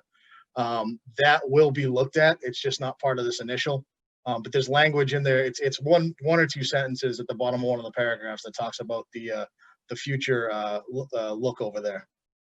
John Moylan, myself, Mark Lawson, the RPM have all walked that site down, recently, and worked to ensure that would be an area that's looked at. I have a question for DEP. Go ahead, Pine. Dave, I know that I got a heads up that DEP is looking at new waste disposal regulations, I think it is. Is there anything in those new regs that might affect what can be used as fill material here on the site that you can imagine? Or, because I haven't had a chance to look at that stuff yet, and I'm hoping not to have to, quite frankly. But do you know if there's any changes to the DEP regs that would impact the sort of fill that they're talking about in the site assessment? I think there was some discussion about, stuff that could be brought in and used as site restoration material. Sure, thank you. That's a good question. And Paul, is that something you would like to help us with, or would you rather have me take a crack at that? Well, Pine, I think you may be talking mostly about the proposed solid waste master plan in the issues surrounding that, which would be more of the solid waste program. So TJ, I think maybe you should take the first cut. Sure. So, so solid waste, Pilgrim cannot receive solid waste from offsite. So the way we manage solid waste in the Commonwealth is if it's reduce, minimize, reduce, reuse. So, the principle is make as little solid waste as you can. And then once you've minimized it to the extent that you can, you've recycled, you've minimized your waste, you end up with solid waste. And then we have a program called the Beneficial Use Determination Program, wherein we can allow repurposed solid waste material to be reused in other ways, provided that it's a net benefit. So, so as an example, asphalt, brick, and concrete can be rubblized to 6-inch minus, and it's no longer a regulated material, so it can be used for fill. Now, we're not at a point with Holtec CDI where we're talking about importation of, say, crushed rubble, concrete. I don't see that as a likely scenario at all. However, there will be a lot of rubblization of concrete at the facility, and the settlement agreement does address that. And right now, the current thinking is that material be leaving site, but we do have provisions to evaluate whether completely clean or acceptably risk-free material can be reused. That's a long way down the road. That would be done in a transparent fashion. I think what you're really getting to, Pine, though, is reuse of soils for fill material. And that's where Paul can help us out. And we do have programs in place that oversee how material can come into a site and be reused. And, there's some concepts, anti-degradation and other things that I could take a stab at and Paul could correct me, or I could just let Paul talk to him. I'll give you a break in talking. To the extent we are talking, if you are talking about soil coming on site, then we have, as DJ said, we have programs in place that kind of direct how and what can be moved, and the bottom line for a facility looking to bring in soil as fill material would be, certainly at a minimum, it cannot create a new disposal site.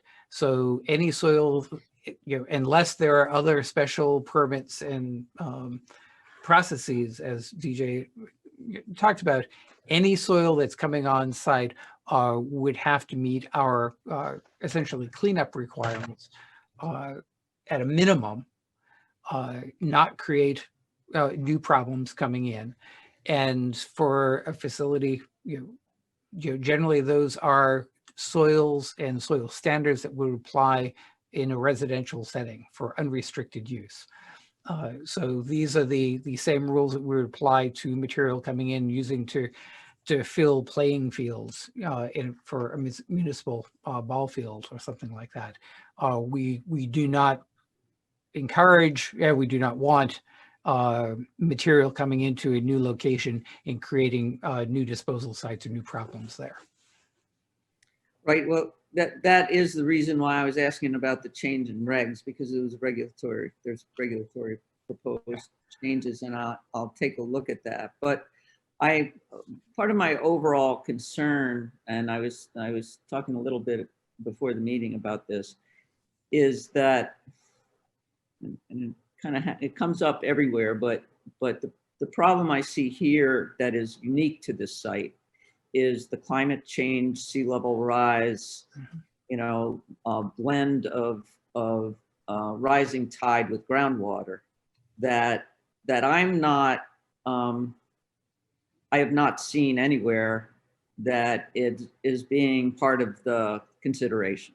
So even in the tritium monitoring and stuff like that, I get reports of what the level of the water was, and I get the reports of what the level of tritium was, but I don't get any report of whether the seawater mixed with the groundwater in order to dilute the tritium in order to produce that effect. And I know that those wells are close enough to have that impact. So, with the condition that we're all facing, and especially the kids of the future are facing, with this site most likely being inundated, I think it matters greatly what you put there as to whether it becomes productive, healthy habitat or whether it becomes a poisonous adventure and damaging to the health of the future.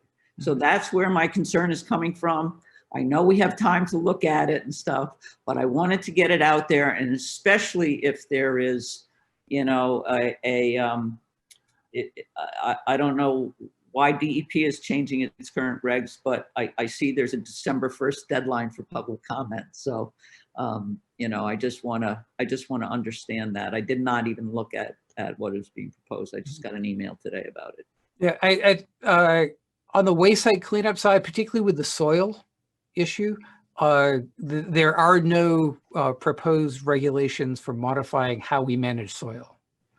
On the waste site cleanup side, and this would apply to any soil coming on site or the soil and the contamination that's present, what we had, and this is not related to the levels in soil, but it's more related to the climate change issue, is we had out for public comment a while ago, and we should be finalizing those regs in the near future, more explicit requirements for any site being cleaned up, not just Pilgrim, but any hazardous waste site in the state, to more explicitly take into account the effects of climate change, particularly on the cleanup and any residual materials that might be left behind.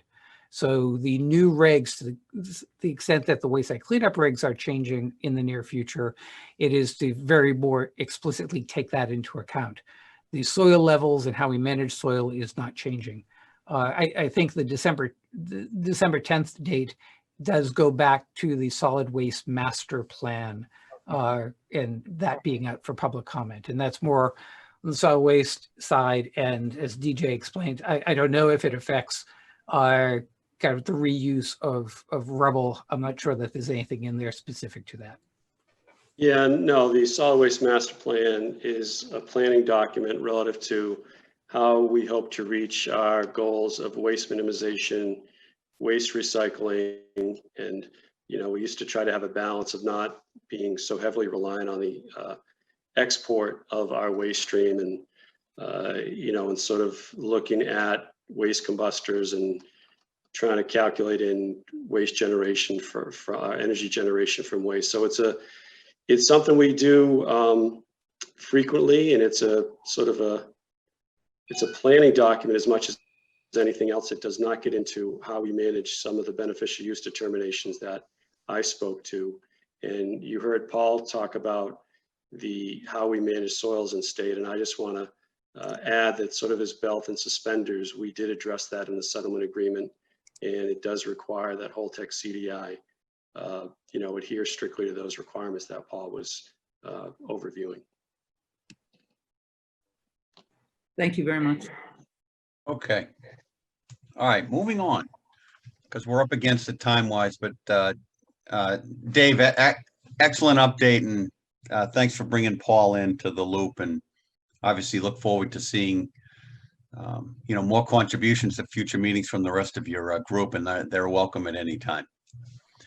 And can we, Dave, talk about how much time you need at the next meeting for this site assessment thing, so we get a good, good handle on our agenda? Sure. I'm not, we have to get, it's public information, and it was submitted to us, which makes it public, and the Holtec CDI folks got it out there right away the minute we received it, you all received it. So I'd recommend everybody take a look at it. You'll see when you do that it is a really substantial start to kind of information we're going to need to see, that we're going to need to look at. So I think for next meeting a month from now, I would like to set expectation on Holtec CDI providing their LSP to provide an overview that I think will benefit everybody. And I'm hopeful that when we reconvene, we will have had a chance to talk with Holtec CDI and maybe sort of add a little bit more information for us to think about towards November, December timeline. So I would expect that,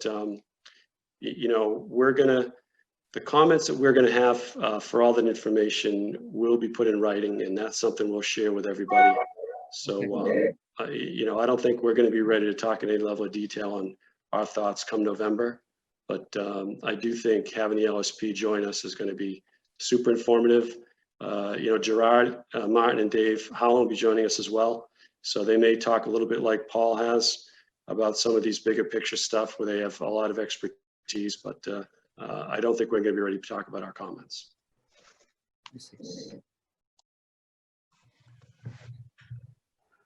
Okay, moving on. You okay, Pine? As okay as I always am. Okay. So obviously some of these last couple of agenda items might have ran a little long. I want to make sure that we take a little bit time out at the end of the meeting for the public to weigh in. The next two agenda items are the process and draft of the annual report, which in a perfect world, this body would approve at the November meeting, and sometime in the month of December would be forwarded along to the governor. And the other one is the anybody wants to comment on the November 3rd continuing interim storage facility in West Texas. So I'm hoping we can take a few minutes to spend on this and then, dovetail out of this and right into public comment so we don't leave the public out there hanging. Yeah. So I go ahead, Pine. Can I, so I sent out to everybody the sort of general outline that Rich Grassi and I had come up with for the annual report. I didn't really receive anything from anybody else. We had left the last meeting as you were going to send us stuff by the end of the week. Nothing happened. So, so this is just, this is an opportunity to take a look at that, say, this is what's missing. I think we should also, we talked about this. You haven't covered it in this outline, cover this. That's what you have to do. That's not that hard, folks, Just take a half an hour, take a look at it, think, remember what happened last year, and get back to us. That would be very helpful. I'm not going to go over it in detail right now. I think that will be an unnecessary time use. Is that okay, John? Fair enough, everybody? I would just like to nod your head. You heard. I can't nod my head. Willing to participate. Yes, I guess I can nod my head. We're going to participate for sure. I do want to just let folks know that we have taken that up internally. I know I took a look at what you provided, Pine, and it looked like a really solid start, laying out a vision for what we're going to be doing in the coming year. And it did seem to obligate the interagency work group to providing some write-up, and we did take that back. Jack and I did earlier today. And what we're thinking is there really is a reluctance to reframing the settlement agreement because it does stand on its own. There's a fear that if we start trying to cut it back too much or summarize it or this or that, we're going to maybe lose some of the detail in there. And I think this body is, tuned in enough to want the details. Well, but what we did talk about was providing an introduction to that, the development of that document, a paragraph or two that'll lay the framework for the work and try to put everybody, have everybody understand what we're trying to and what we think we did. I think we will, if I'm understanding EEA correctly, we'll have that on the website. We can provide a link to it in that few paragraphs, and so I think having that and then what the expectation for the coming year is in terms of your ongoing work and the site assessment even or something like that would be very helpful in terms of, giving the public some confidence that there is oversight and there in fact is a lot of dedication of resources and making sure that Holtec is not on their own as far as figuring out what needs to be done here. Got it. Thanks. Thanks. Fine. And then just going on, as far as the interim storage, I don't know how much time anybody has in terms of commenting on this, but this is what I'm going to say. Because I can't get through that whole document either. But what I did do was look up Google Earth. And I went to Google Earth and I went to the West Texas site. It's great geography lesson, you guys, especially if you don't drive around the country all the time. To go to that West Texas site and then to zoom in. And I found it very interesting to see how, and I looked at the environmental conditions and stuff like that. And the thing that jumped out at me in the environmental environmental statement was that, you know, everything's small. All the impacts are small. All the impact on the environment is small. The impact is likely to be small over time. It's going to be small on everybody and everything. And so I was like, why is it small if we're putting all of this nuclear waste there? So I zoomed out a little bit and then I wondered what all those circles were and what all those lines were. Everywhere across the region, stretching from New Mexico to Oklahoma and all the way in Texas and stuff. And it's basically everywhere except this area is full of oil wells. So take a look at Google Earth, you guys. Zoom in. So if everything is relative, and what we're asking for is what is the relative impact, I'm beginning to wonder, you know, if we've got the right perspective in looking at these things. So take a look at it. All I wanted to do was let the public know that you know, the interim storage facility in West Texas is probably the more likely place for the stuff that's in Plymouth to go to. It matters what we think about it. It matters if it goes there. And if you have the time, dive into it and you can make comments by email. So that's why I wanted it on the agenda. And now we can go to the public, John, or the rest of the panel for that matter. John, you're muted. John, you're muted. Okay. All right, there we go. All right, I'm back. All right, let's move on to public participation, Pine. So how do we let these people call in? Jim Lampert's got his hand up, so but everybody who is on the call, if you go to the attendee, the participants, you can raise your hand. If you do that, I'll call on you. So go ahead, Jim. And obviously my wife is sitting next to me, so we might as well before you let her. Yes, yes, we still recognize you guys as a couple. Go for it. Thank you very much. I basically had really just two comments tonight, and the first one really came out of the fact that we got this initial environmental site assessment plan today.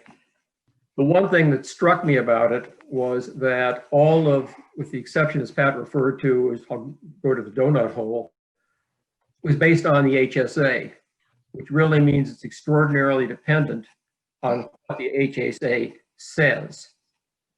And I don't know, for example, whether the HSA deals with such things as all of the, frankly, relatively long-lived radionuclides that have appeared at various times around here on Duxbury Beach and other nearby areas that Patrick's predecessors tended always to blame on Chinese bomb tests.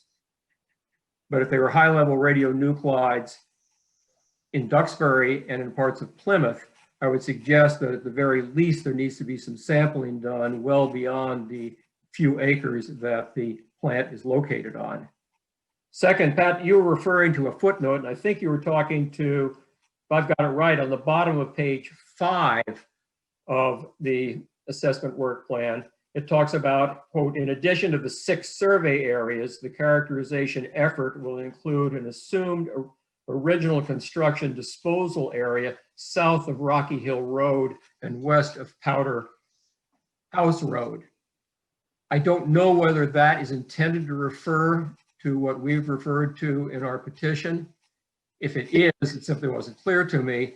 But in any event, I'd like to be very clear that if it's something different, it's looked at also. But as you said, that the area we pointed out will also be looked at as part of, as that puts it, the characterization effort.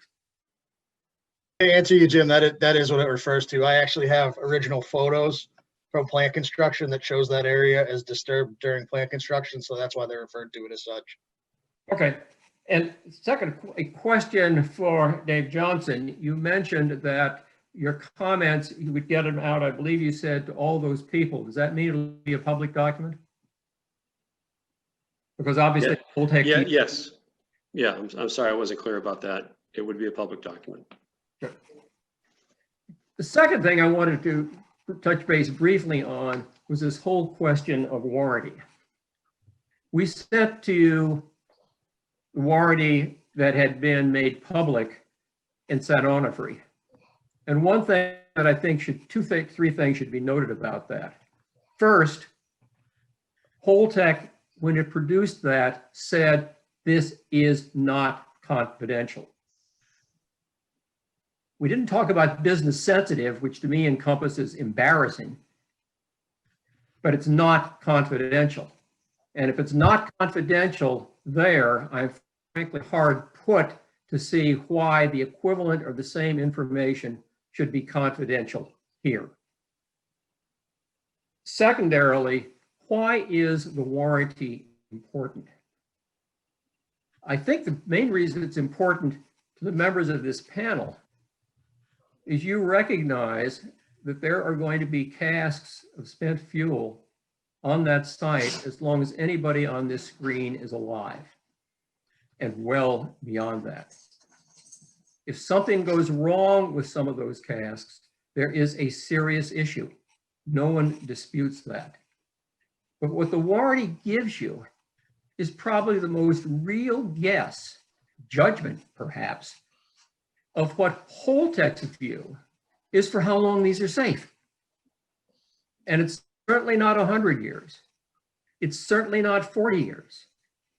Those warranty periods are an awful lot shorter. That this is a business risk. We aren't sure enough that this stuff is going to be safe to keep it going, to warrant you that it's going to be good, to guarantee that it's going to be good for any period of time.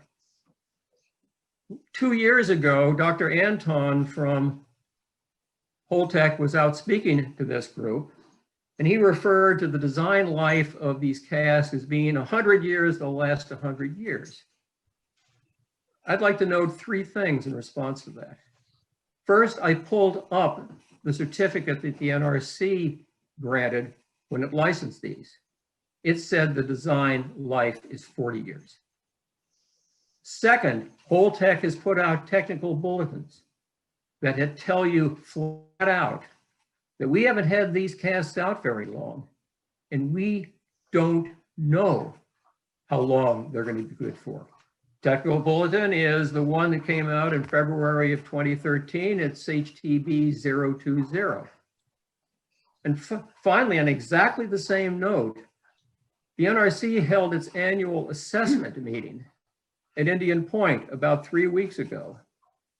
And as you might expect, the question of how long are these casks going to be safe came up. The Holtec response was, we don't know. We're fairly confident that there won't be any serious stress corrosion cracking for 20 years. Beyond that, we simply don't know. And if they don't know, isn't it fairly clear that none of us do, none of you do either? And when you make recommendations to the governor or the legislature or to anybody else about what needs to be done to monitor these casks, what needs to be done in terms of emergency planning, can you, with any degree of confidence, point to anything, think in terms of anything longer than 20 years? There's no data out there to support it. There's a lot of hope, but there's absolutely no data, and the downside is horrendous. Patrick said at one point tonight that Holtec would hold ultimate responsibility for these if something goes wrong. I assume what he meant was that if a cast shows the potential of cracking or we find leakage, that Holtec will be responsible, will accept the responsibility for repairing or replacing that cask.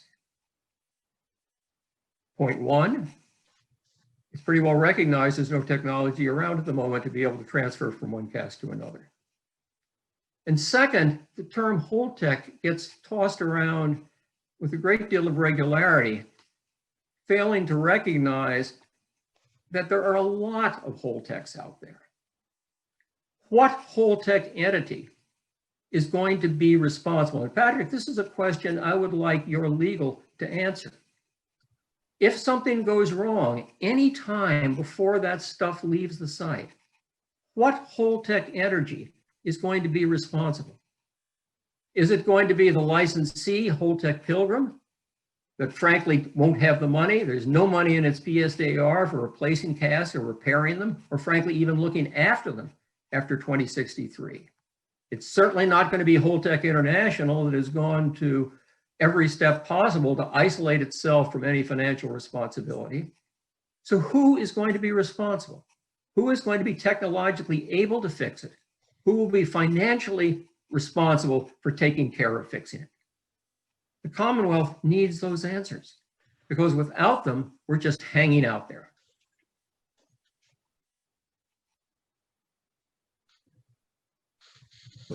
Yeah, Mary Lambert, it's nice to see you all. This leads to the importance of monitoring. We sent you a paper within the past month explaining how cracks can develop in our marine environment with a hostile action, etc., or human error, manufacturing defects, and the insufficiency of the aging management program of the NRC that requires after 20 years, one cask to be inspected every 5 years, and that cask does not need to be at the Pilgrim site. And Holtec's plan is essentially the same for aging management. They will do what NRC requires. They have TLDs, they are not real time. DPH mentioned in an email to me about monitoring that they could use heat scans. Could use, well, when, what's the protocol? When is it reported? None of those things were answered, and I'll send specific questions to Jack Priest on this. And the warranty is another reason that we need monitoring. So what we need when the licensee and the NRC are not providing sufficient monitoring is the state to take charge. So therefore, to fill in the gap, therefore the question is authority for monitoring and where the money's coming from.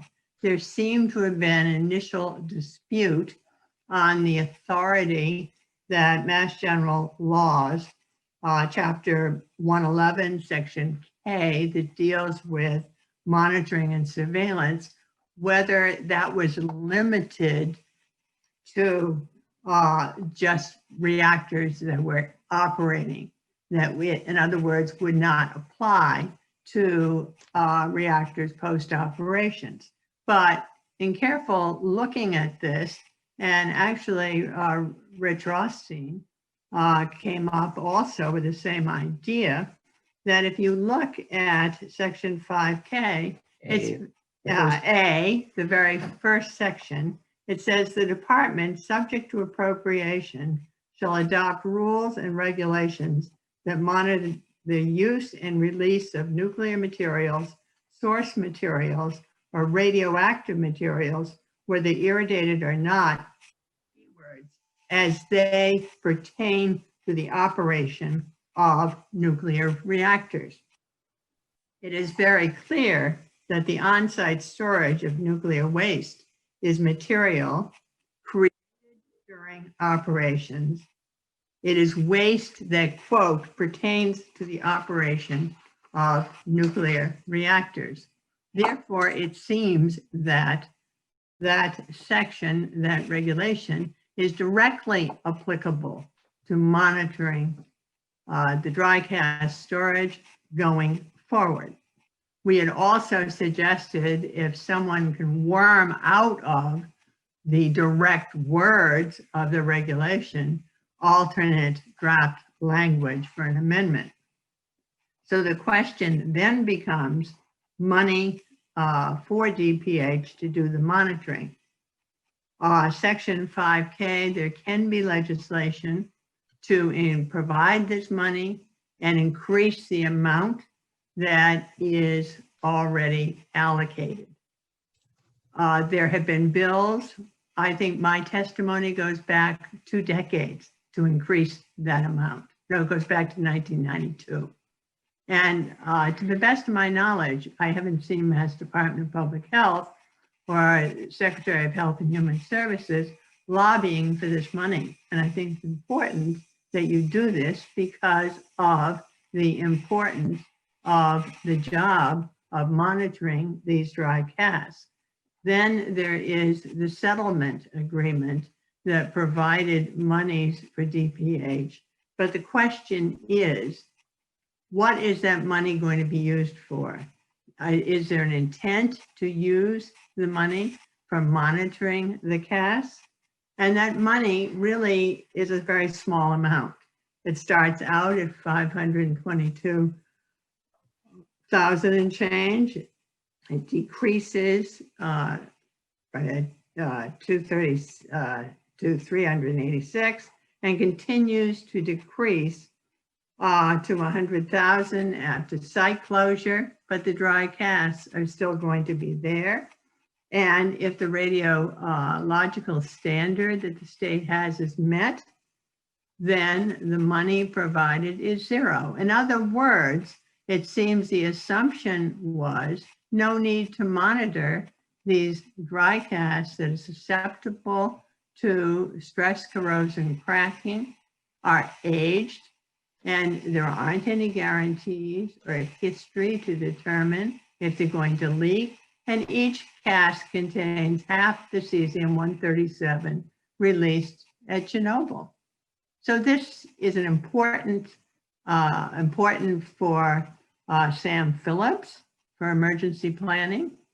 If you don't know what's happened, then how can you be prepared, particularly when you don't have any money for planning anyway? And so I was just bringing this forward to you because I think it is a clear omission in the settlement.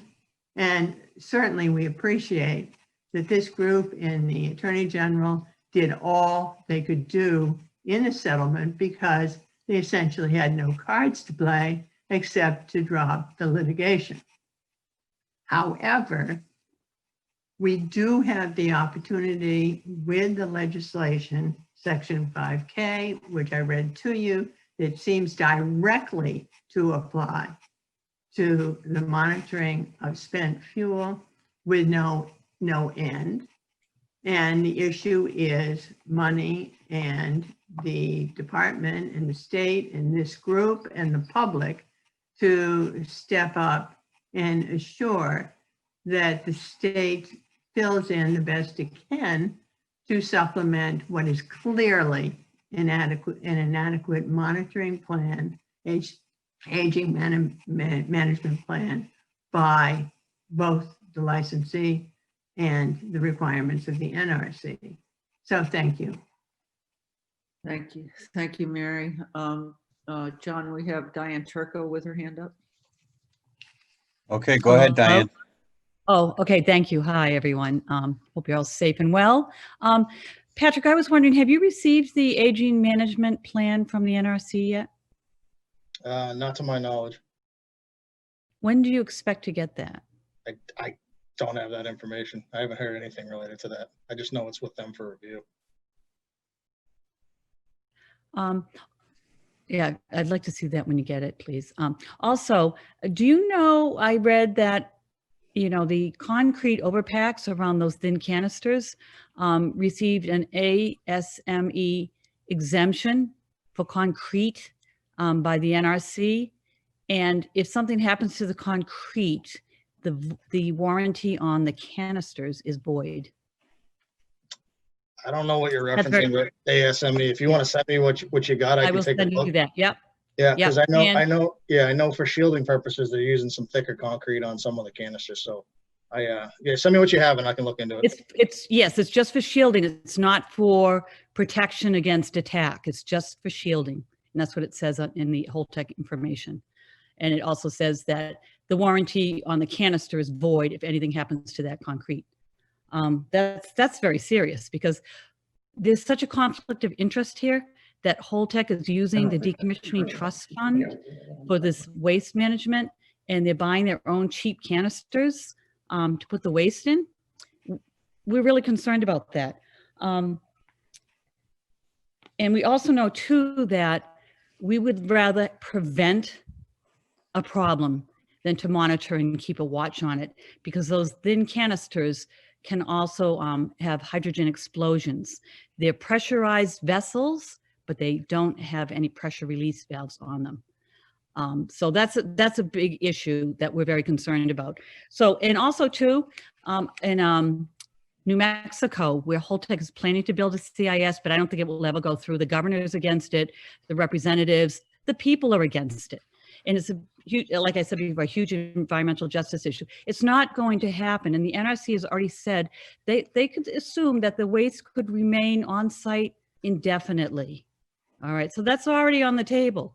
And also the site in New Mexico, when they did the map to start building there, all of a sudden the Ogallala aquifer that runs all the way down right between New Mexico and Texas disappeared from the map of New Mexico. All right. So anyways, we're really concerned. We really think, and also too, if a canister is sent, if it ever was sent somewhere, if it was damaged, it would be sent back. They will not accept anything damaged. So there's a lot going on here. We really think that the waste is going to be here for a very long time. And we really hope that the panel, with whatever power you have, is to really take a close look at how this waste is being stored in our backyards. Because like Mary said, each canister holds half the cesium released at Chernobyl. And it's a serious, serious risk here. And Sam, I was wondering, for MEMA, do you have any plans in expanding the emergency planning zone beyond the fence at Pilgrim?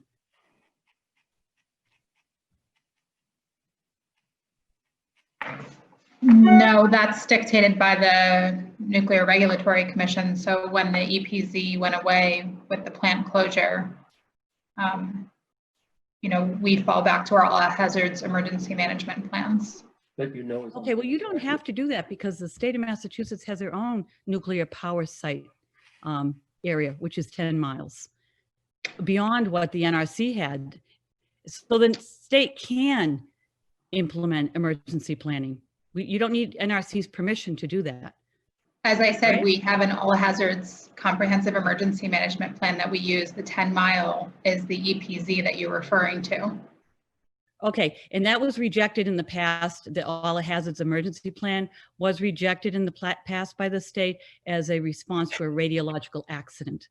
So I don't know why all of a sudden the data hasn't changed about the impact of a radiological accident on a population. But it used to be an all hazards plan, and then it was changed to a radiological plan. And they said an all hazards plan would not fit a radiological accident. So that's a change. Well, I don't know who Would they you is. reconsider? If you want to send me an email, I don't know who the they is you're referring to. Excuse me? You said they rejected it. I think if you want to send me an email, I don't know who the they is. MEMA. When we first started our work, we were saying that the bridge was going to be closed in Sagamore Bridge, and that was the plan, and we were told that wasn't the plan. And so we looked online and they had a all hazards plan for radiological accidents. Well, then we got the maps and found out that wasn't the case. And then they did change their website, but we really think that there Well, needs we to be went through immediate- this last year, Diane. We wrote a letter saying we didn't, agree with the elimination of the EPZ, and the NRC did decide that. We're still committed to doing planning, so we convened still the emergency responders in those areas to do planning. But there is no formal EPZ. Okay, then we were asking that there should be one regarding radiological emergencies because they are not all hazards. But thank you.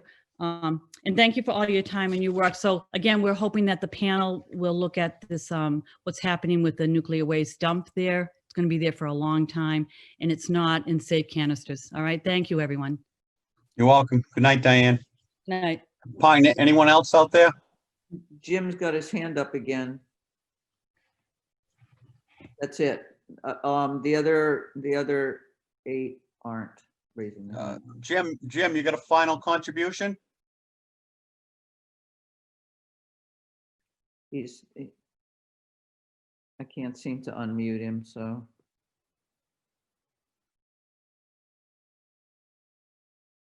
Better. There you go. regard to the insufficiency of the all hazards plan for a radiological disaster, Massachusetts joined other planners explaining to the NRC that the all hazards plan was insufficient, and that is in NRC Commissioner Barron's dissent to the NRC's majority decision to eliminate offsite planning. And so quite clearly, the state had held the position that the all hazards plan was insufficient. So I would think that it would be the responsibility of MEMA to try to tweak, adjust the all hazards plan in a manner that would make it more responsive in the event of a radiological disaster that went off site. Just a suggestion. That's it, John. Okay. So there's nobody else here out in the public, Pine? Nobody's raising their hand, no. Okay. If you want to, we'll wrap this up. If you want to contribute to the annual report, don't be afraid of reaching out via email or calling any one of us. We're scheduled for the next meeting on, I believe it's Monday, November 16th, which is the week prior to Thanksgiving. Taking December off and coming back at this again in January. But we want to have that annual report wrapped up and presented a month from now for your approval so that we can get that up to the governor. So, Okay. John, the next meeting will be the site assessment with Holtec's ERM here. And okay. The annual report, is that basically the 2 main items, or are there any others that we should take up at that time? We just have that one last thing on our agenda. What one last thing? The next meeting agenda. Oh, sorry. Yeah, those are the 2 main things. If anybody has any other thoughts, you can quickly put them out there now or just send them along via email, and Pine and I, you and I will get together and we'll construct that agenda. Okay. Is there a motion to adjourn? Second? So move, second. Okay, all those in favor? I'll vote on that. All right, good night, everyone. Thank you.